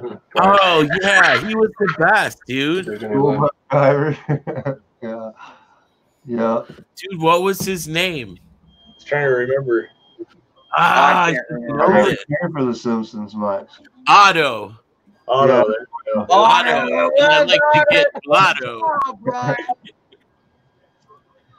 Yeah, I did that for a little while. I started out. The winds have calmed down. Not that I could fly, but the winds have calmed down. But that's Gust 27. Yeah, you can. 74 degrees, Quads 27. won't get 27 mile an hour gust much. Yeah, That's nothing. As long as you're down lower. 27 miles. I don't even start. Anyway, you know, so I mean, that's where you want to fly, Ed. It can't even see the cloud. It can't even see any satellites. It only can see 11.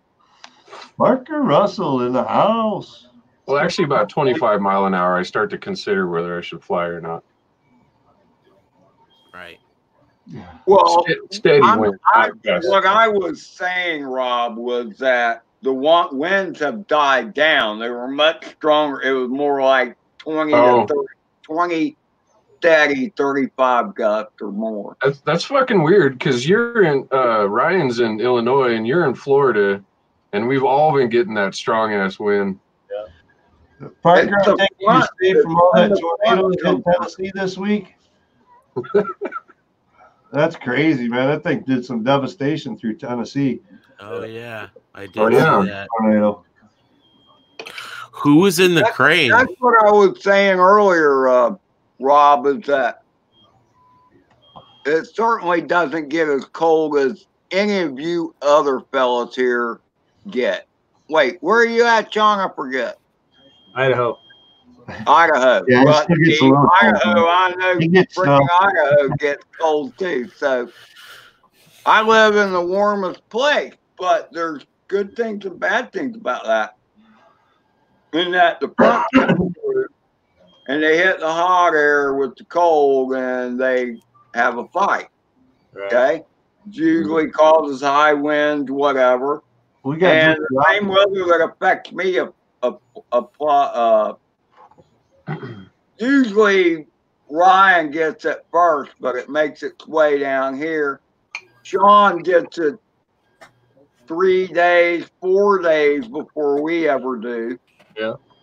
You know, the shit just spins across the continent. You know, sometimes it comes down out of the north, but either way, it looks like a pitching machine, pitching storms out. And this cold air comes down, and it's ugly. Usually a curveball starts at Washington and kind of curves down across the Midwest and straight across there. Yeah. Well, the jet stream plays into it too, but right. That cold air from Canada keeps everything so low and pushes.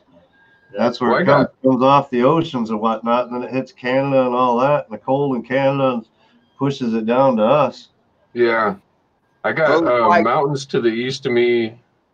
That's the east, right? And then Red Desert to the You're right. Red Desert to the west. Well, it's kind of slanted, like north is that way, so yeah. So there's nothing stopping that shit coming across the Red Desert either, and so it hits us hard and then hits the mountains right here. And just blows along the side of it, eh? Yeah, you should see the pileup that just happened. They built the interstate in the storm corridor because all that wind that hits us has got to funnel through this one little corridor through the mountains, and that's where they built the interstate. You're in Tennessee, Parker. Yeah, Parker is. Tennessee. There was a pileup a mile long the other day on the interstate. Wow. All semis just, mangled. Yeah. Well, we live in the high desert area here, and the interstate that goes down to Salt Lake gets like normal every day. It's 15-mile-an-hour winds. Like it never stops blowing, and we get 60-mile-an-hour winds with 80-mile-per-hour wind gusts. Yeah, and it just blows those semis right over. Yeah. So yeah, they don't slow down. We got like a 75-mile-an-hour speed limit on the interstate here. Is it 85 for trucks yet? Okay, it's just 75. On the big highways. And them guys don't slow down. Nope. They ignore the big flashing signs that say light loads, please stop. And trucks stay in the right lane. They don't pay attention to that. No. Yeah. Them fuckers get so lazy they don't want to shift.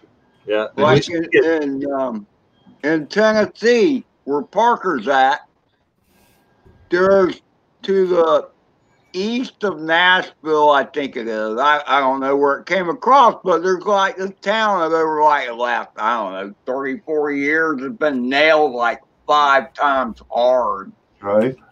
But we get the tornadoes down here, but they're more spotty.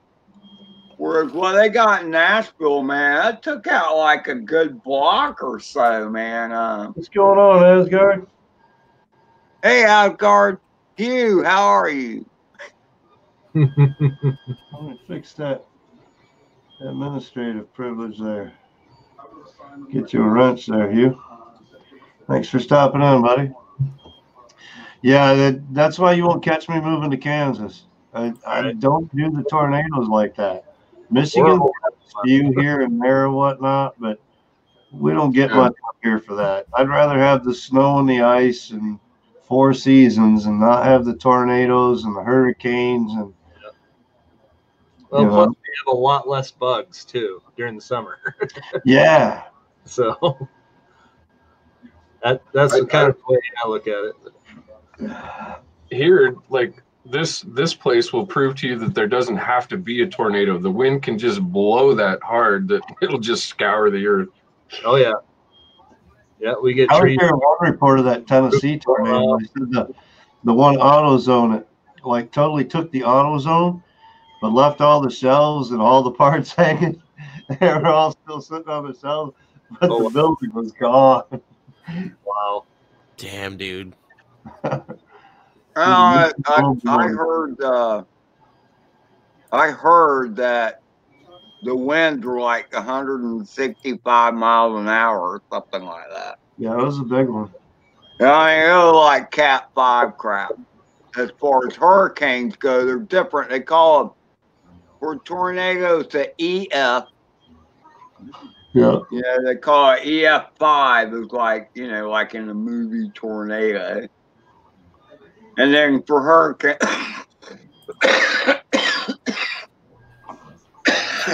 Oh, don't die on us, Ed. for hurricanes, it's something else. Bless you. Oh, must be safety meeting time. I was gonna say, man, a good bong hit ought to clear that right up. As long as that. He coughed them damn glasses up and broke them even more.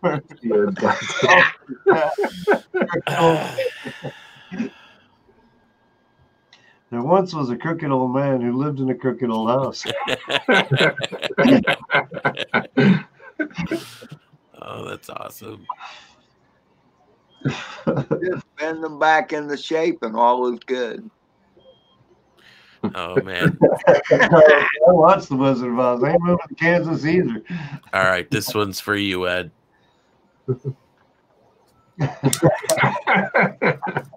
Safety meeting. Oh, I'm gonna have to hit Adam up tonight, man. He didn't show up and didn't hit me up or nothing. Sounds like Ryan's got an idea. Yeah, buddy. He has an idea. Rob has an idea. This could be scary. Rob, you need a little picture for your thingy instead of like the gray. I know. I'm so 90s. I can't believe it.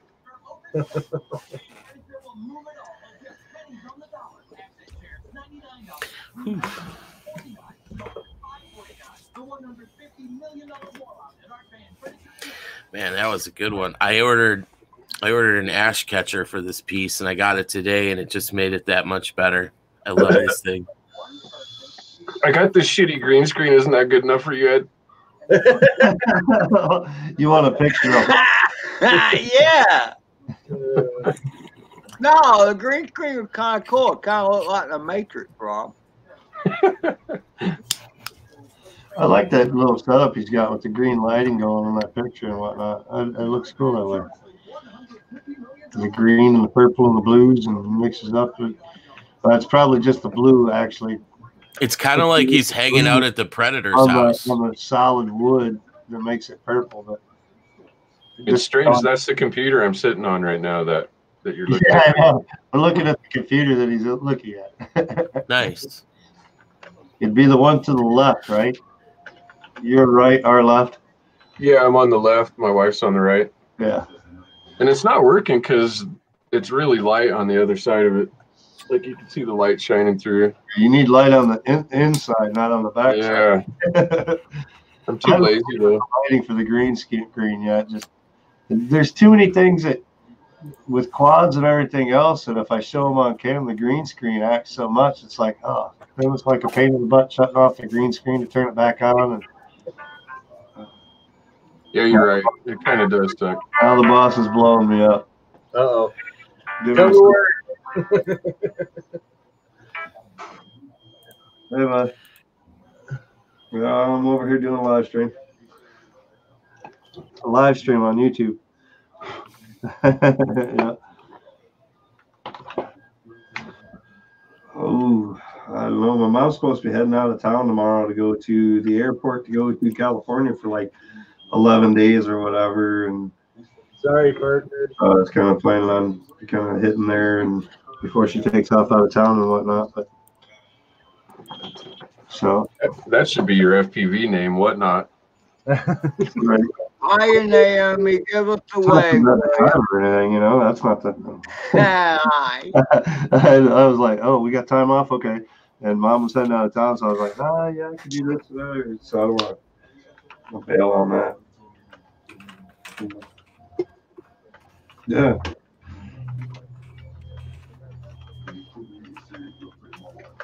The only thing about living in the boonies and flying is You go visit, but I have never flown a bando or any kind of urban location when I ever. come back, I got a bathroom you need to remodel for me. My subfloor is all wet and this and that, and I need new flooring, a new counter, a new toilet. And oh, thanks, Mom.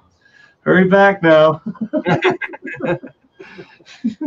Actually, But yeah, we're gonna go check on that and this and that before she takes off. So I got an idea and see her off or whatever. So I think cliffs would be as cool as buildings, and I would be a lot more less nervous about diving a cliff than I would a building. Okay.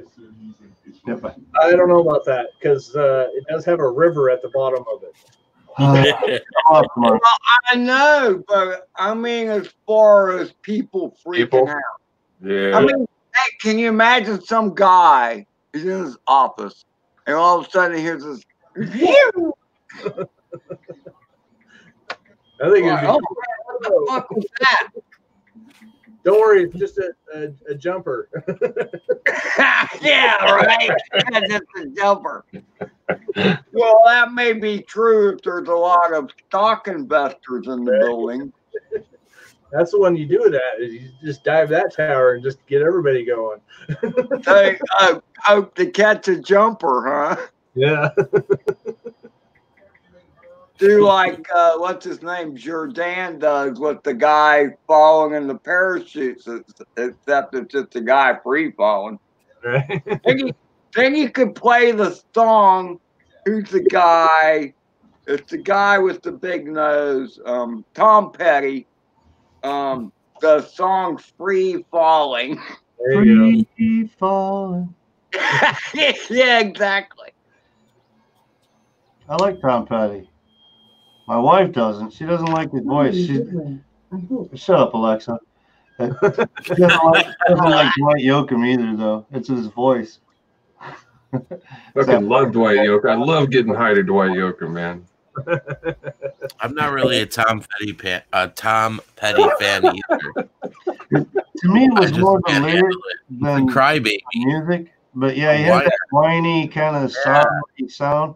Same with Dwight. They just got that lonesome. But Hank Williams Sr. now had the same kind of whine to his voice, but his music genre was so much different than theirs that it made him fortunes, man. I want to say something about what Carlos said. This is finding an abandoned barn. Okay, I'm just telling you this, Carlos.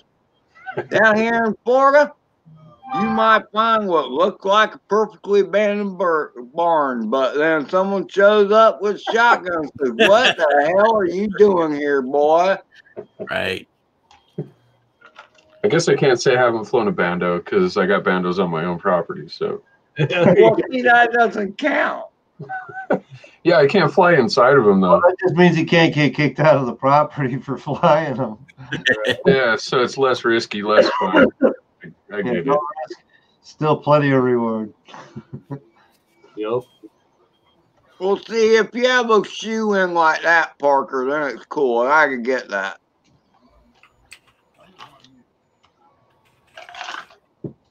I haven't had any problem flying anything in this town so far. I mean, nothing. Nope. I haven't done a whole lot as far as like the buildings and like that, but our buildings are like strips. I mean, you know, it's like Main Street's a strip and Saginaw Road's a main strip. So there isn't a whole lot. Everything's kind of centrally located. Yeah, same here.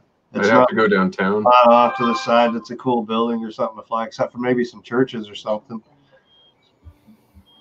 Other than that, there isn't a whole lot. There's like 2 streets and they cross, and that's where all the businesses are, right on the highway, and then everything else is residential. Sign height too. So I mean, you can't even get like buildings that go too high or signs that go too high. They'll restrict it in the area for higher areas. Oh yeah. There ain't nothing tall really here to freaking fly at all. It sucks. Water towers are probably my highest heights in this town. That's probably the biggest structures that I've got to fly is water towers. And those are only like 130, 150 feet. Right. That's about right. There you go. I gotta go to like risky areas like Saginaw, you know, where you gotta worry about somebody like gang rushing you while you're flying that PV or some shit. Get your goggles off, turn around, your quads are all gone.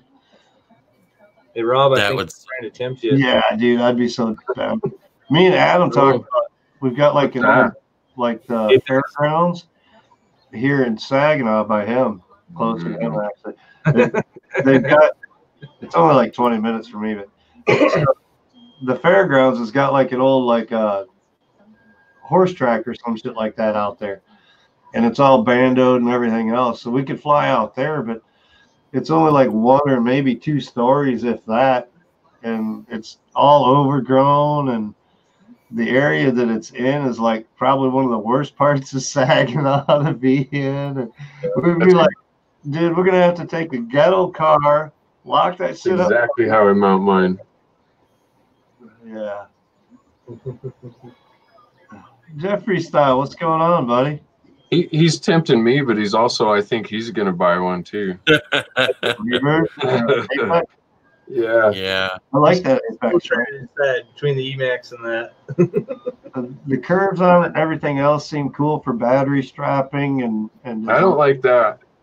And the structure is solid, it looks like, as far as the cross arms and stuff. Thick. What is that, like fucking 6 millimeter, 5 millimeter? I think it's 4 or 5. I think it's 5. I don't like that either. Which I don't think any good freestyle frame anymore comes in less than 4 millimeter carbon. I mean, I'm not shitting you. I like to keep things simple, and that doesn't look simple. Okay, fresh CPU and everything too, though, for $80. What's that? It comes with all that CPU too. I would just print my own. That's not $80, is it? Like they're gonna have the color I want. Right. I thought that was like $220 or something for all that shit. Well, if you get everything in it, isn't it? If you get the motors and the flight controller and all that. Arms look pretty thick. I'm just talking for the frame and the TPU stuff. Was it really? Yeah, it's like outrageous. So yeah, all this optional shit. Let's just Impulse Apex 5-inch base freestyle frame kit for sale. Race day quads, classic black, $93.91 with shipping. Wow. At Race day quads, $94. For what does that include, Mike? Does that include just the basic? Okay, with none of the hardware and shit. Like Indigo said, man, the TPU and all that. No, it's the hardware, but it doesn't come with motors. It doesn't come with the TPU kits. But I think you got options though. Like you can pick what kit it comes with. Right. Like there's a cinematic kit and then the freestyle kit. If you go to it, you could probably build it up off of RDQ as well. But that was the base at RDQ. This is he's gonna hate me. This is ImpulseRC.com. Yeah, it's still $91. Yeah, plus you're gonna pay $25 for shipping from Impulse. And that's not. It'll take you like 2 months to get it, almost. No. That's not shit. It took me like a month and a half to get my Alien 3-inch because it's supposed to be in stock, and then it wasn't in stock for like another 3 weeks. I hate that because then you spent the money and you can't buy it somewhere else. Right. You find it. But yeah, that's the only problem with Impulse is you're ordering from overseas. What's with the pentagram on all the fucking, the pinnacle on all the motors now? That says ethics, but that's got that pentagram on it. or pin. Oh, the top, the 5. That's the same as the hype trains. That's got that same bell style. I don't like that. That's the only problem I've had with the hype trains is that top piece coming off from the bell. It separates. Oh, separating? Yeah, they're just pressed together. Right. Yeah, I prefer the unibody iFlight Zing motors right now. I like those things, man. Those are nice. I guess these do too. One solid piece on top now. You don't have to worry about separation, which I've never had any bells separate, but I've had bells that were so flat and tight to the statters they banged them up, and the iFlights haven't had any problems so far that I've seen. Yeah, I don't know what kind of motors I want to get either. Sold out. Yeah, that's because of Chinese New Year and everything else, though. You know, everything went out of stock. As Chinese New Year come up, everything went out of stock, and then they didn't go back to work, so nothing got restocked yet. Everywhere. That's like I wanted to order Crossfire receivers to get the rest of my quads on Crossfire, and it's like everybody's out of receivers right now. Right. You can get one here or one there or this or that, but you can't get like 3-packs anywhere. Not even TBS has got them in stock right now. Right. So it's like, okay, I'm waiting about a month to order freaking parts right now because I know, dude. Right. For the price that I really want, I'm gonna have to wait until everything's back in stock. See, that fucking sucks. I haven't bought anything in a long time, and now I paid my credit card off and everything. It's like fucking coronavirus. Right. There you go.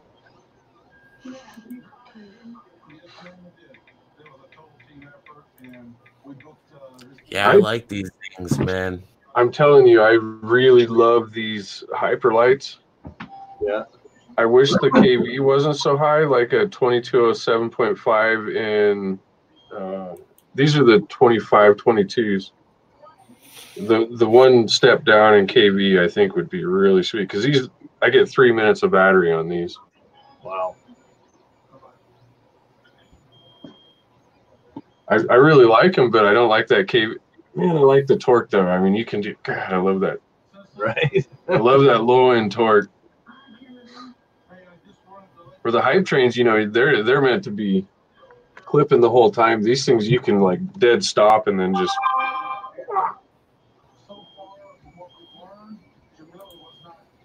I love them. That's good. I had an option. Huh? Is Mike still deflecting his boss? Sounds like it. Stay away. Yeah, see the remix frame is still in stock.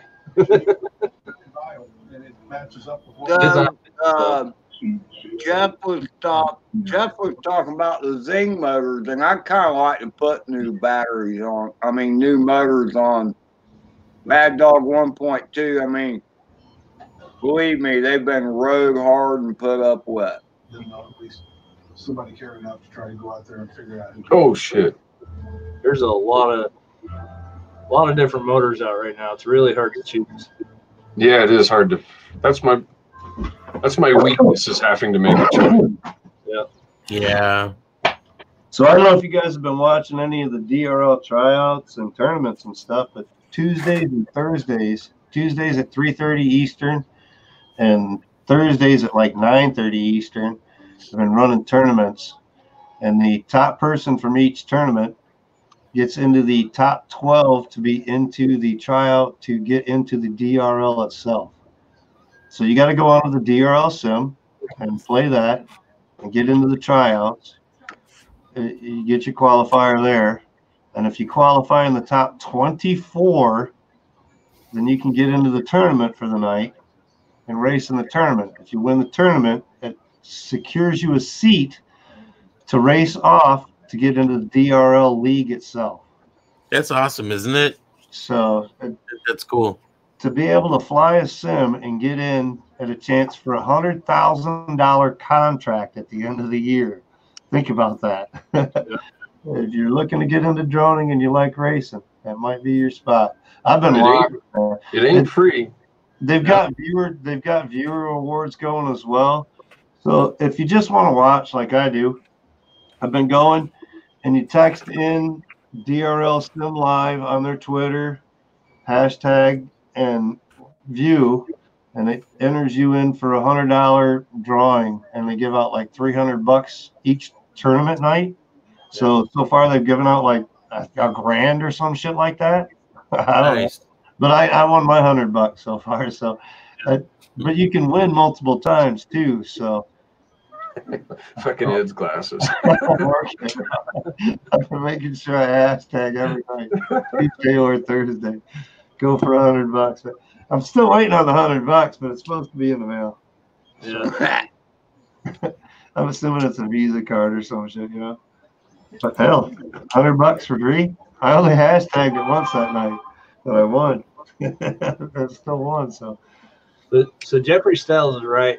Like the Xing motors are pretty good too, but the only reason that I haven't really liked them is because I don't actually like any of their paint jobs, any of their color schemes. So, but that's just me as far as that goes. But you know, they make a great motor. Like everybody I've heard that's tried them loves them, but I just can't find any that I really like as far as color wise goes either. Really? No, I really don't like them. The Zing E's are black and silver. I think they look really cool. The black and silver ones are okay, but I guess it's just the speckle pattern on it. It just looks sloppy to me. I like the black and green. They've been nice. Good color, solid. That's what I got so far on the 6S. The 6S, not 6S. That's another one you got to get up this week yet too. Hopefully this weekend. 6S Flight 1. There's no specs. They're solid black. Okay, I see. How many packs you run through them, Ryan? Nice. A lot. Or they're fairly new. No, they're fairly new. They're fairly new, but I will say they've held up to some pretty nice crashes. What KV are those ones? I destroyed that Source 1 with these motors on there, and these motors still spin like brand new, dude. Like nothing. Right. What KV are those? That says a lot right there. These are 2207 1800. That's on a 6S then? Yes, sir. Nice. Okay. I think I got the 08s on my 6-inch. Yeah, those are sexy motors. I do like those ones. I like 2207s. Yeah, I got the 08s. I like these. Actually. I like them. They're really smooth. I think 2208 or what the Batman. Now I gotta go up.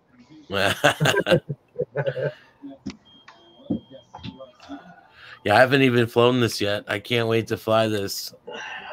How do you fly, man? Do you like really close proximity? I'm starting to. That was what I was working on before the weather took a shit. So long ago. October, he doesn't know what he is. That's a 6S 5-inch, right? Yeah. Is that right? Yeah. So it's not really for distance? Or did you build it for distance or what? No. I just built it to freestyle, bash around. Yeah. 6-inch on freestyle is pretty awesome, actually. I'm really kicking around putting 6-inch arms on something. Same here. Me too. I was thinking about it. The 6-inch. It's pretty steady. Because it takes so much. It's not like quick twitchy. It's just more floaty and smoother kind of freestyling. I like that. It doesn't quite turn as quick as the 5-inch.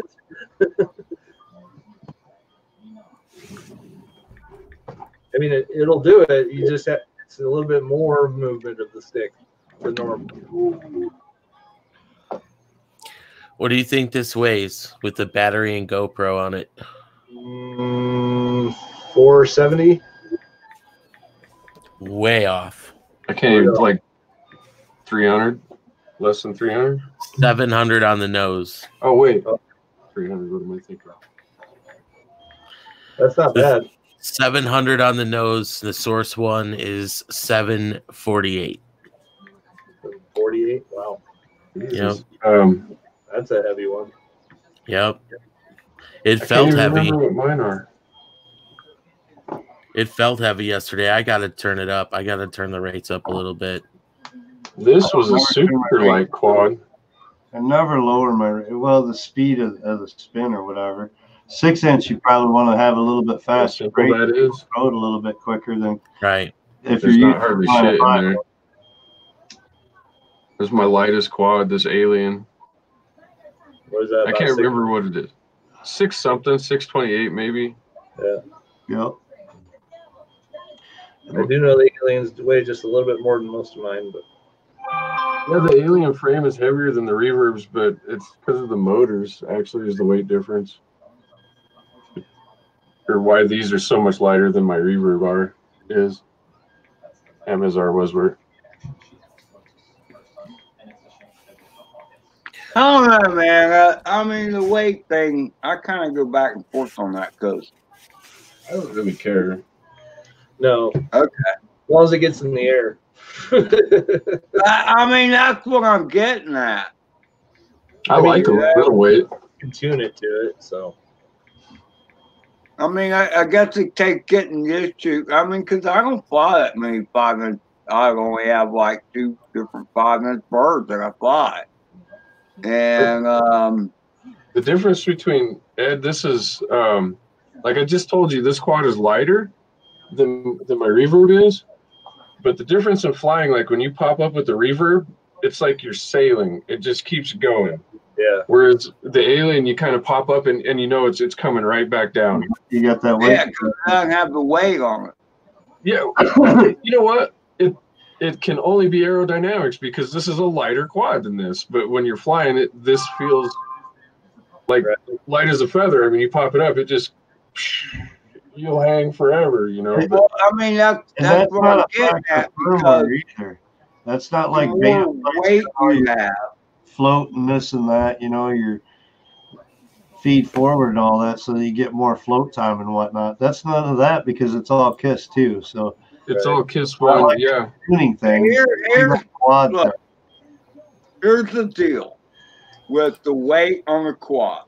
Okay, it's all about inertia, and you get that bird going up, and it's a heavier bird. You got all that inertia going for you. And so the hang time you can get is incredible. But you got to remember, when it starts coming down, inertia is a two-edged sword.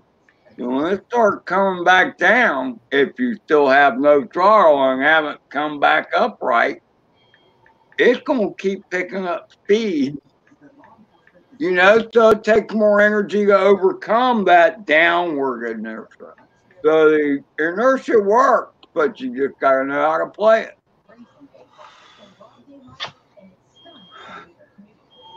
Kind of like pimping. Oh. Yeah.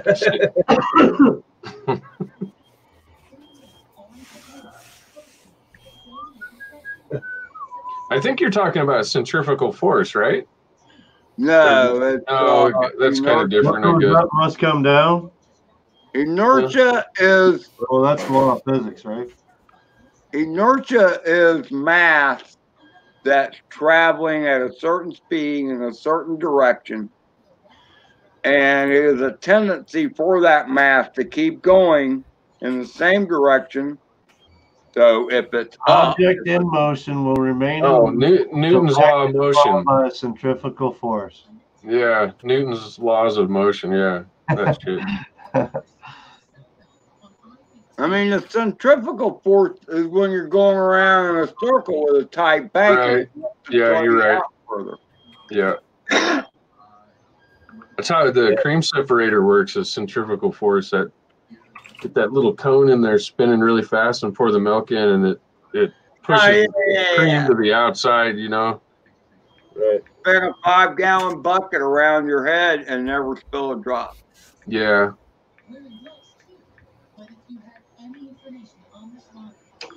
Creates artificial gravity. That fucking Newton, man. I'd like to spank him, you know, because that law hurts. Right? Yeah, it hurts. That's what makes a car crash hurt. Yep. Everything stops except something wants to keep going the same speed it was going. Right. Usually you. Yeah. That's why falling off something doesn't hurt. It's the sudden stop that hurts. Right. Because the farther you That's fall, what the faster you the go. paratroopers used to tell me too. It's a sudden stop at the bottom of the sun. Yeah. It's a sudden stop, man, all day long. Hurt. That's why running into trees is way better than running into a power pole, a building, or the ground with your quad. Because they stop a lot quicker. And once you hit the main trunk of the tree, they stop pretty quick then too. Well, But if you come through some side branches, it kind of slows things down a little bit, you know? well, it's kind of like the physics question that I remember. Like, if there's a fly flying in the cab of the car and you're going down the road at 85 miles an hour, the fly still stays in that same position in the air. What happens when you get in a wreck in that car? Does that fly stay still, or does it go forward too? So Yeah, I was doing 75 miles an hour. So right. Sitting my there. favorite quad for throwing, It's like so weird. I was talking, float it up and let it throw. Just Yep. fling that thing, let it take the inertia and go. As a ghost mode 2. So let's see what this weighs.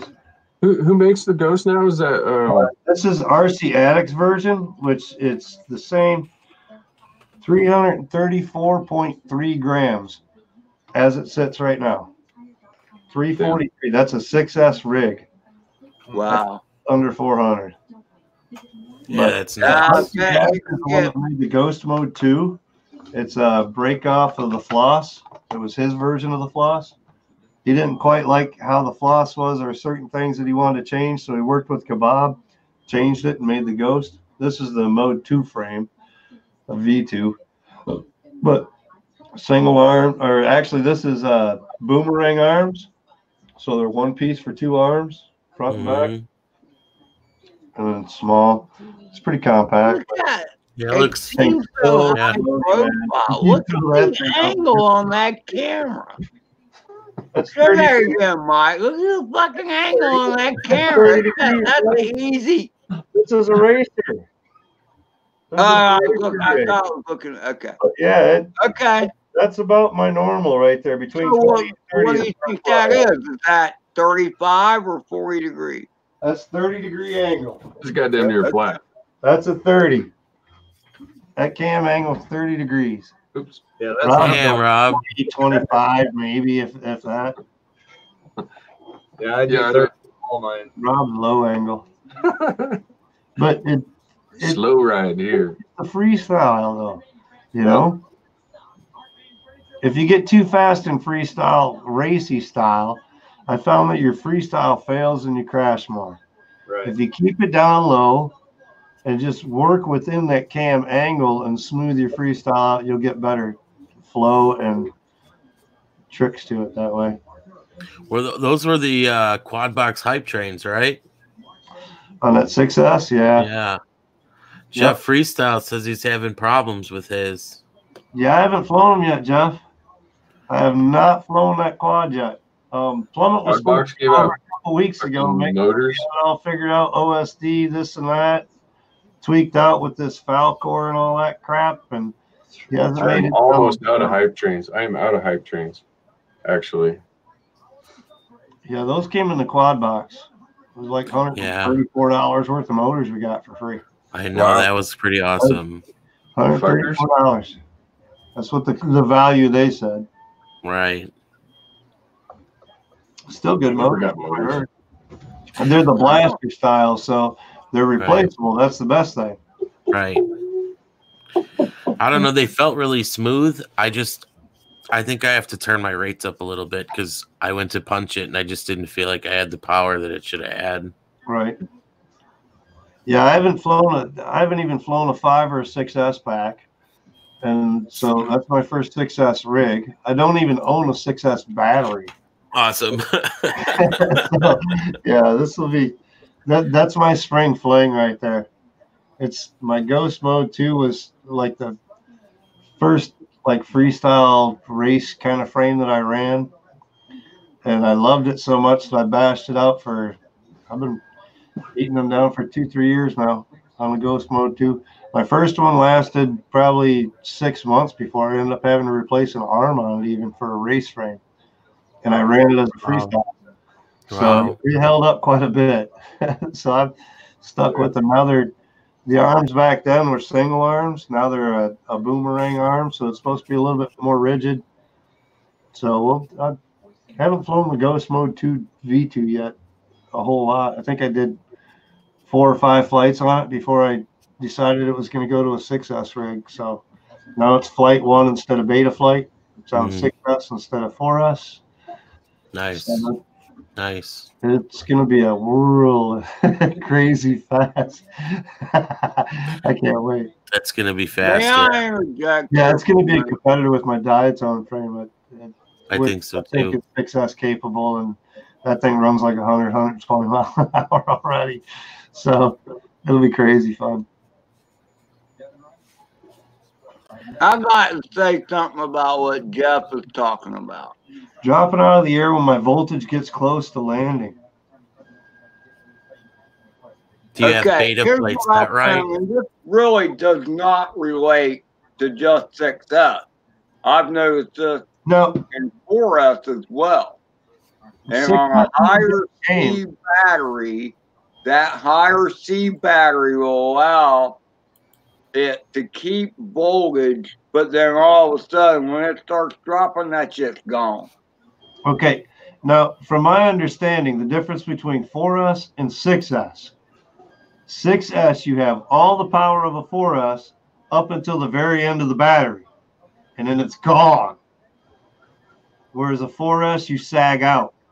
I didn't buy the hype. I haven't bought into 6S yet. That's the point. So that could be your issue right there, Jeff. Running your batteries hard. That's the point I was trying to make, Mike. Is that on my 4S China Hobby Line battery, I had no sag until near the end. But when near the end, when I got a low battery warning, between the time I got that and the time I landed, with my landing cycles aren't always that quick, but still, when I landed, minimum voltage was like 10 volts. And so I believe it was because they had a higher C rating and it was able to drain that battery more efficiently because I was ripping around and shit, so. And that's a lot of thing too, is your flight style as far as your battery sags and stuff. If you're on the sticks full throttle all the time, your battery's going to sag out a lot more. If you're punch here, punch there, punch here, punch there, most of it's kind of cruising, freestyling, floating around, you're going to get some good flight times and your battery's not going to sag nearly as much. My basic point is that every battery, whether it's 4S or 6S, has so many milliamp hours in it. So if it has a higher C rating, it can drop that available because it doesn't sag as much until the end. That's what I'm saying. It's able to deliver that power for a longer period of time, and then it was like, okay, well, I'm getting close to my milliamp hour rating here. What do you want from me? Well, I do things a little bit more sporadic sometimes and get into my flights, and I like to push my 1300s to 11 to 1200 milliamp. You use this yet? People on a 1300 mod, you shouldn't be putting about 900 mod out of it. I've looked at them. Look at them. Like, hey. I got one from High Seas. Yeah, I haven't used it yet. Haven't charged it yet. I got a high C and 2 Venoms I haven't even charged yet. I like those batteries. Like I said, these are 2 years old and they still run with no sag. These Thunder Powers. Yep. And those were tattoos, were they not, Rob? No, No, they're adrenaline. Yeah, they're the same things Ryan's got. I'm still flying it. I'm still flying Thunder Power adrenaline packs. Well, let's see. I still High flying C's by Thunder Power, right? MAA. Yeah, it's supposed to be the high C adrenalines. Yeah. Oh yeah, it just got like all kinds of batteries there. I have a tattoo battery that I've been flying for 2 Let's try years. wrong, man. What's Where's that? the practice packs? Did you get some of them too, Edge? No, No, let me put it this way. I've put these in the water. I've hung them in trees. I've smashed them on asphalt. I've smashed them into fence posts. Yeah, Thunder Power rocks. They're pretty good, and they're an American company. Please, thank you. Wow, nice. Oh, are they?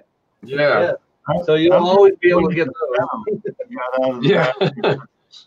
Venom no longer produces FPV packs. Oh, Venom. Okay. Sucks because Venom had a warranty on their packs. In Jake fact, Blackburn used to use them all the time, and when he'd sag a pack and puff a pack, he'd send them back to Venom. 3 days later, he's got a brand new pack. these are Nice. Thunders too. Nice. So, like, these are almost the same batteries, just these are 5-cell and bottom one's 4-cell. Yeah. Yeah, I'm pretty happy with them. In fact, It's 2 years old. I liked them so much I got them for my RC car too. Yeah, Carlos, balance weed takes up. I got their batteries in my radio and my Tyranna or my goggles and everything. Yep. I hear you. Yeah, You know, it's 2 years Yeah. old. It's one I use for charging radios and stuff like that. It's not one that I fly. Carlos, I'll agree with Carlos in one aspect. He says that he believes some sea ratings are fake news. Yeah. Oh yeah, they are. Here's one way you can gauge whether and yeah, C ratings can be a rather There you go. arbitrary rating. Ratings are You look at the pack, and the individual cells are thick. Uh-oh, he froze up. Oh, Ed froze. Wow.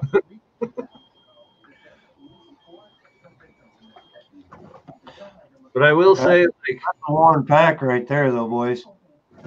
Notice how the front of that pack is skinny and the back of that pack is real wide. right. That's from running them down too much or leaving them charged too long. I got Strapping them down. I'm good at running batteries too far. Like I said, I like to run my 1300s down to like 1100 mile. You know, I don't like to land. I hate landing, man, especially if I'm into the flight. I'm like, oh man, okay, we'll just soften up the throttle a little bit and float that baby back. I don't care. Only a mile out, it's fine. I'm never that far out, man. Well, one of my parks is actually like diagonally a mile long. So I've been out there and been That like, would be a good, perfect park for range testing and stuff, you know, playing with your rigs, testing your range out. yeah. I've been probably 3/4 to a mile out, but yeah, that's like, okay, here you go. I'm coming back. Yeah. I don't feel like walking that far, dude. That's long range. Well, yeah, it is. and I always get worried too because that other corner is actually farther, or like it's right on the corner of the street. So if I wreck and it goes down at that mile, it's going right in the street. So, My favorite saying is somebody asked a quad pilot, what is long range considered? Long range is anything you don't want to walk for. right. Anything you don't want to walk for. That's long range. So 3/4 of a mile is long range, boys. Right. Half mile, that's pushing it. Yeah. Yeah, Ed kicked himself out. Is that what happened? Yeah, he booted. He's probably rebooting or something. Or he just got totally wiped down. But yeah, I kicked him from the stream itself. I was giving him a chance because sometimes it comes back or whatever, but all of a sudden he just went poof, gone. So, have you used any of the V2 adrenalines yet? I haven't. Have you gotten any? Yeah, the last batch I got was V2s. Like the size is, it's a little different size, but it's enough that I have to change my strap setup on my quad to keep the high C's are nice too. Let's see, tops V2. Wow. Holy cow! Yeah, they're kind of hard to tell. They're a little smaller. They are, huh? I love these packs, man. On the back, they got like that missing thing on there. Yeah. It's a Bryce Prestwich. Skyberries is his ID or whatever. Male, date of birth. What is it? Shoe size 10.5. Allergies: bent props, sun, scraggle. Lifespan susceptible to change. Long range record 13 miles. Last seen pioneering long range and hiking for a lost quad. Description does. I like the high C's. I like the stickers and stuff on them. I've heard they're pretty good. Just fun, have some fun with it. Yeah. Did you ever read the Rotor Riot batteries that they sent out? The test I one? never did get any of the Riot batteries. I didn't buy any of the hypes or anything. The practice batteries, the description on the back is pretty funny. Yeah. Always keep the battery away from the flames, and then heat, magic smoke might come out. Don't leave batteries here. Let me do this. We'll get Ed back in the stream, and then we'll put. There you go. One on the solo. There you go. Don't leave batteries unattended while charging. The night they might run away. Only charge as lipochemistry. Otherwise, it may turn into a gremlin. Recommended charge rate is 1C, but 4.999C is okay too. Do not discharge below 3.3 volts per cell, or it get puffy and angry. At least they left that made in China on there. Yeah. That's funny. Welcome back, Ed. Yeah, my internet just took a crap I on know, dude. You're showing a battery that's stuck with the battery right there on your screen. So we didn't see any goofy faces. The battery pack. And I stalled. I was waiting for it to kick back, lag in. And then all of a sudden, boom, you were gone, dude, all the way out of the stream. I'll be right back. Yeah. Indigo must be ordering that frame. Look, man, hey, Carlos, good you, motherfucker. He's probably Carlos busts my balls about not flying pack like I should. Yeah, he got a point, he does.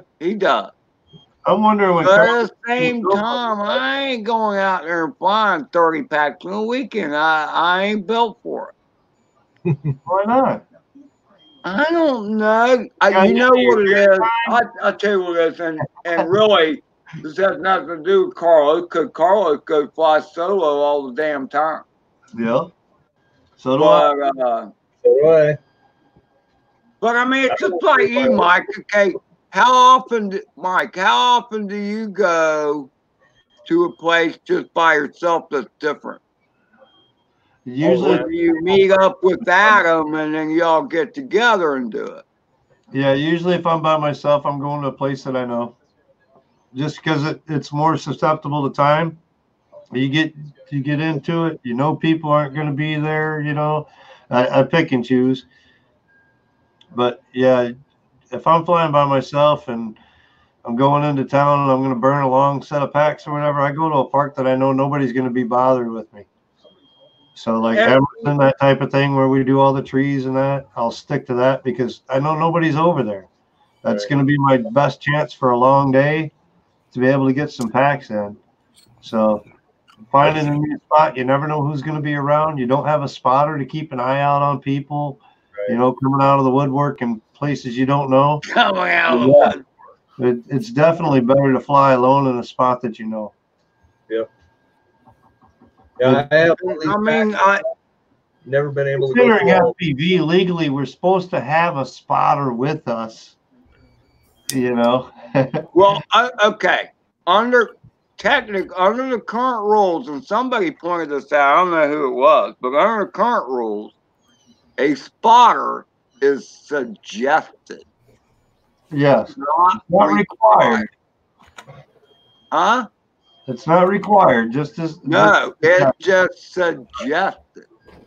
But now the way I look at it, the way I look at it is that what better a way to surveil the surrounding territory to make sure there's not any potential targets around is it than with an FPV drone, for God's sake. You can cruise around and say, oh yeah, there's this old lady walking a dog over here, whatever. Fly around and assess where everybody's at, and then you punch it out. You know? I want to say it was Stinger Swarm that did a video, and maybe it was oh shoot. There's been a few videos, but where they go out to an FPV spot and they find a spot, and one of the first things they do is walk around the area to get a feel for it, and then they put up a drone and they fly around nice and smooth and light, and just kind of get a feel of where your video is and this and that and the other thing before they even try burning a pack to fly FPV, ripping, anything like that. They take an overview of the area and see what they're looking at before they just go sending it and ripping. You know? Yeah. I mean, that's a good idea, scope reality. I mean, like. Yeah, that is one of the things they do, though. They'll fly around and nice, slow, up high more, kind of checking it out, seeing where the sidewalks come in or entryways for people or pedestrians, or, you know, scope out the area that way. See where your video signal's weaker and you know, so where you're going to have more issues.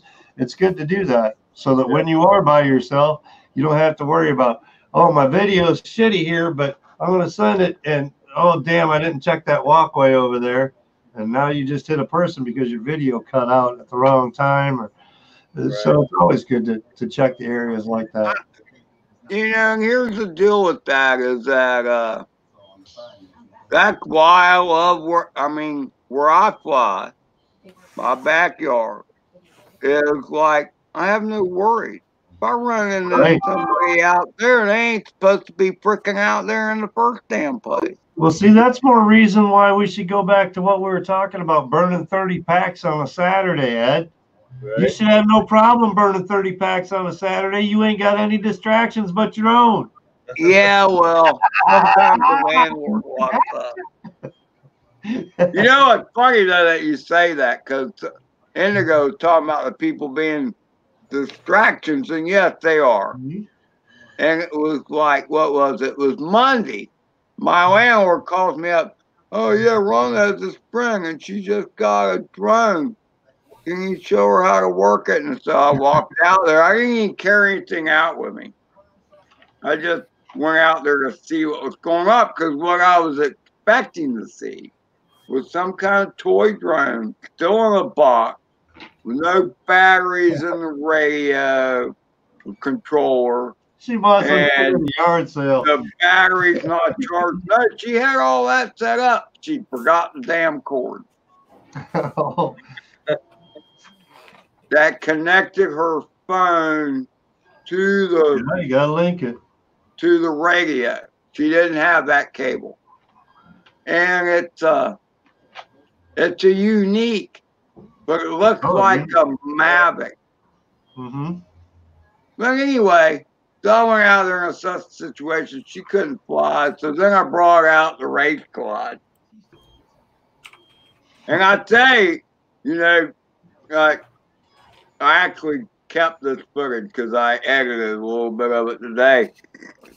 And this place, okay, just want you all to know I've gotten pretty good at this, but please pay attention because this thing hurts if it hits you.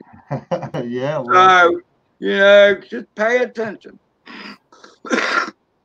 and the one chick says, well, just don't hit us. And I'm like, well, I'm not going to try and hit you, but crap happens.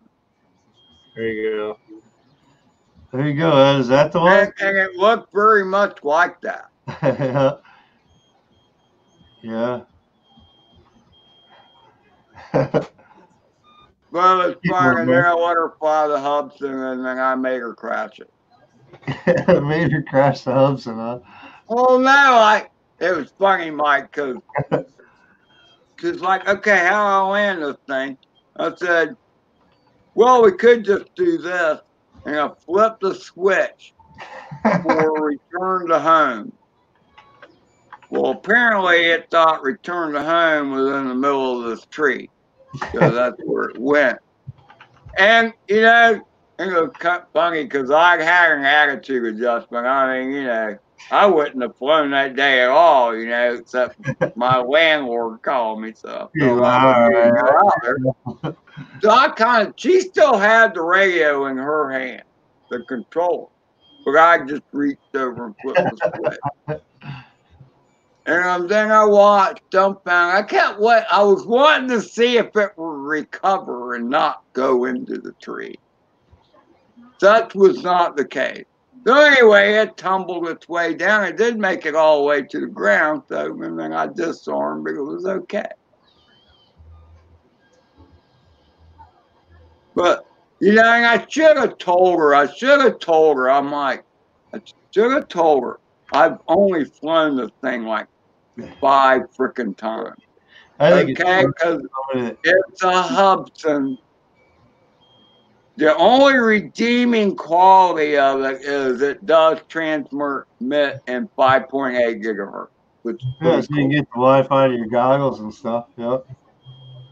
Or get the video to your goggle video feed. Her cable, the cable she has, connect between the controller and her phone. And then the phone goes on some little stand. I mean, it's supposed to be a camera burn. But I didn't know anything about the Unique. I know crap about the Unique. I've heard of them. Quads, Birdman's wondering about cool down. Indigo was saying, what is it? Is it a what's that piece of crap? Breeze. It was a Breeze. Indigo thought it was a Breeze at first. When I was just talking to him about it, I hadn't seen him a picture of it. So Birdman's talking about cool down time between packs on brushless quads. On brushless quads, there really isn't a cool down time, dude. Nope. If your motors ain't hot, there's no cool down. Nope. Yeah. It's pack after pack after pack. You can send that thing. As long as your motors ain't getting hot for any reason, you ain't got no problem, dude. Brushless is like that. Brush motors, on the other hand, you do have a cool down time. Don't run your tiny whoop 4 or 5 packs straight back to back. That's horrible. You're not going to take it with the motors. The motors are going to heat up. You're going to start spinning props off. The motors are going to start dying faster. Yep. Yeah, that kind of thing. So it's not recommended for like your tiny whoops, brushed motors, but brushless motors, you don't have a problem with that. Yeah. It's straight up, man. If they're not getting hot, then your tune is good and you're good to go, man. Just keep sending.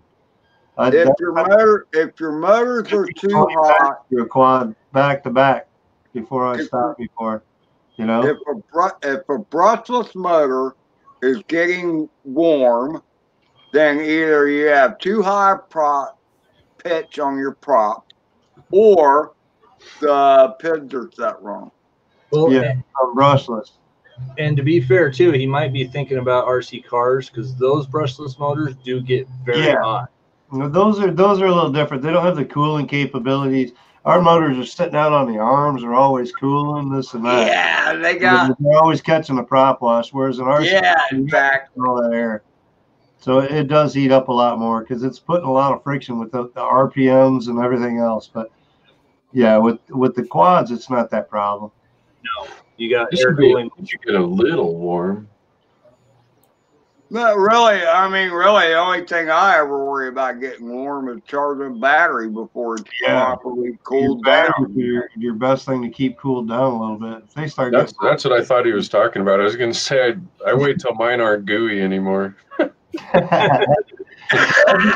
just depends on your flight style, how much you want to pay on a pack. Yeah. You get them gooey, do you? Blast or this or that. Really? Do you want? I want you to wait until after my live stream. Thank you. What? Well, you're going to bring me stuff about Mr. Mustache and my rebate for $250 on my phone I had to replace because I dropped the damn thing.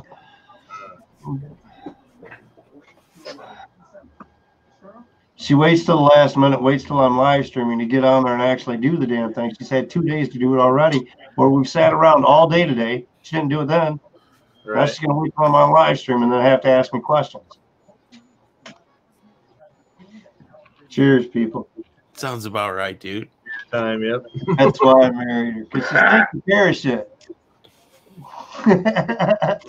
I love her for it. That would be correct, Yeah.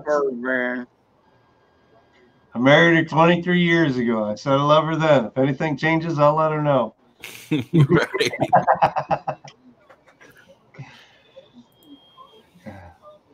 But yeah. Anyway, guys, it's rounding up the 10 o'clock hour, this or that. So I think I'm going to call it. I go figure out what the hell's going on with this cell helmet thing, and it's $250 back in my pocket. Right. That liquid glass is worth it, boys. I'll tell you what, $50 liquid glass, they'll pay up to $300 in repairs. Nice. So Nice. my buddy, he smashed 2 iPhone so far to crack the screen. He had the cell helmet liquid glass on there.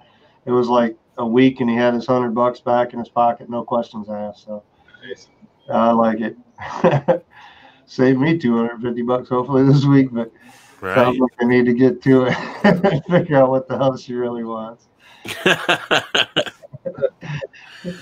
She knows I'm streaming. I don't know. I didn't go interrupt her stream while she was selling her jewelry about an hour ago. Next time. I was quiet, tried to make sure there's no ice clunks and, this and that. So, Dude. yeah. Next time she's streaming, just walk by. Hey guys, what's going on? Just straight crop duster, dude. Just walk by and be like, just fucking drop one. Dude. In her jewelry while she's trying to show it off for the tiny one. While you're whooping there. Don't worry, next Thursday. Hey, have you seen my banjo? Live at 8 o'clock next Thursday, so we might have to do this live. Entertain the whole group. Nice. If you guys are looking for some cheap jewelry, I've been posting the links to Renee Lane, Paparazzi. It's $5 jewelry. She'll ship it anywhere. So Nice. it's fancy, cheap jewelry. Looks good. Not high dollar, and your wives. Cheers, But hey, guys, we're gonna call it a night. Enjoy. If you guys haven't been over there, check out DRL leagues. They come on. They're probably actually racing already. It's 15 minutes into their stream, so get your chance to win $100. Yeah. Hell, free money, baby. Right. So check that out. You guys have a good weekend. Happy flying. Hope you guys get out. We're looking at 47 or 57 degrees. I think it's 57. We're talking Sunday here. Wow. So That's heat wave for spring you is guys. on its way. Yeah, dude. Life is good, people. Yeah, dude. You going to drag Adam out there or what? Well, you see Adam now. I ask him. I don't know, man. Dragging him anywhere right now has been pretty tough, but I understand mom's sick and whatnot, so he's got to take care of business first. And hopefully we'll get him out there Sunday, though. He was talking maybe getting out, and I need him to look at this Flight 1 and take a look and see if we can make sure Maiden's okay this week or whatever, and Yeah. see what's up with that, man. I'm tired of having so many quads down. Right. Yeah, that's a I bummer. changed Crossfire, and now I got like quads all over and parts and whatnot because of this or that. And trying to figure out, I think I killed the VTX on my 6-inch. I tried to fire it up and check everything over. I was going to go ahead and do the R9N on it, and the VTX didn't fire up. I was like, wait a second. Okay. Oh, that's not a good sign. No, that It's sucks. probably been on too long and heated up and killed a cheap AKK, like $15 VTX. So it's not a big deal. But Right. Still. Get what you pay for. Yeah. Right. You want quality and be able to play around on your bench for a while. Stick to Unify, boys. I'm just saying. Yep. That you'll have time to play with shit on your bench more. 100%. Yep. Yep. So is what you're looking for. Have a good night, everybody. Carlos, get with me tomorrow, brother. I'll be home. I took the day off, so I'll be around. Hit me up whenever you get up. I'll be up by 9 your time, Eastern Standard. So hit me up whenever you want, man. We'll get that email to you and get your address and get that flight controller sent out to you. So enjoy, everybody. Thanks for stopping by. Thanks for everybody in chat. Now's your chance to say goodbye, fellas. Have a good one, guys.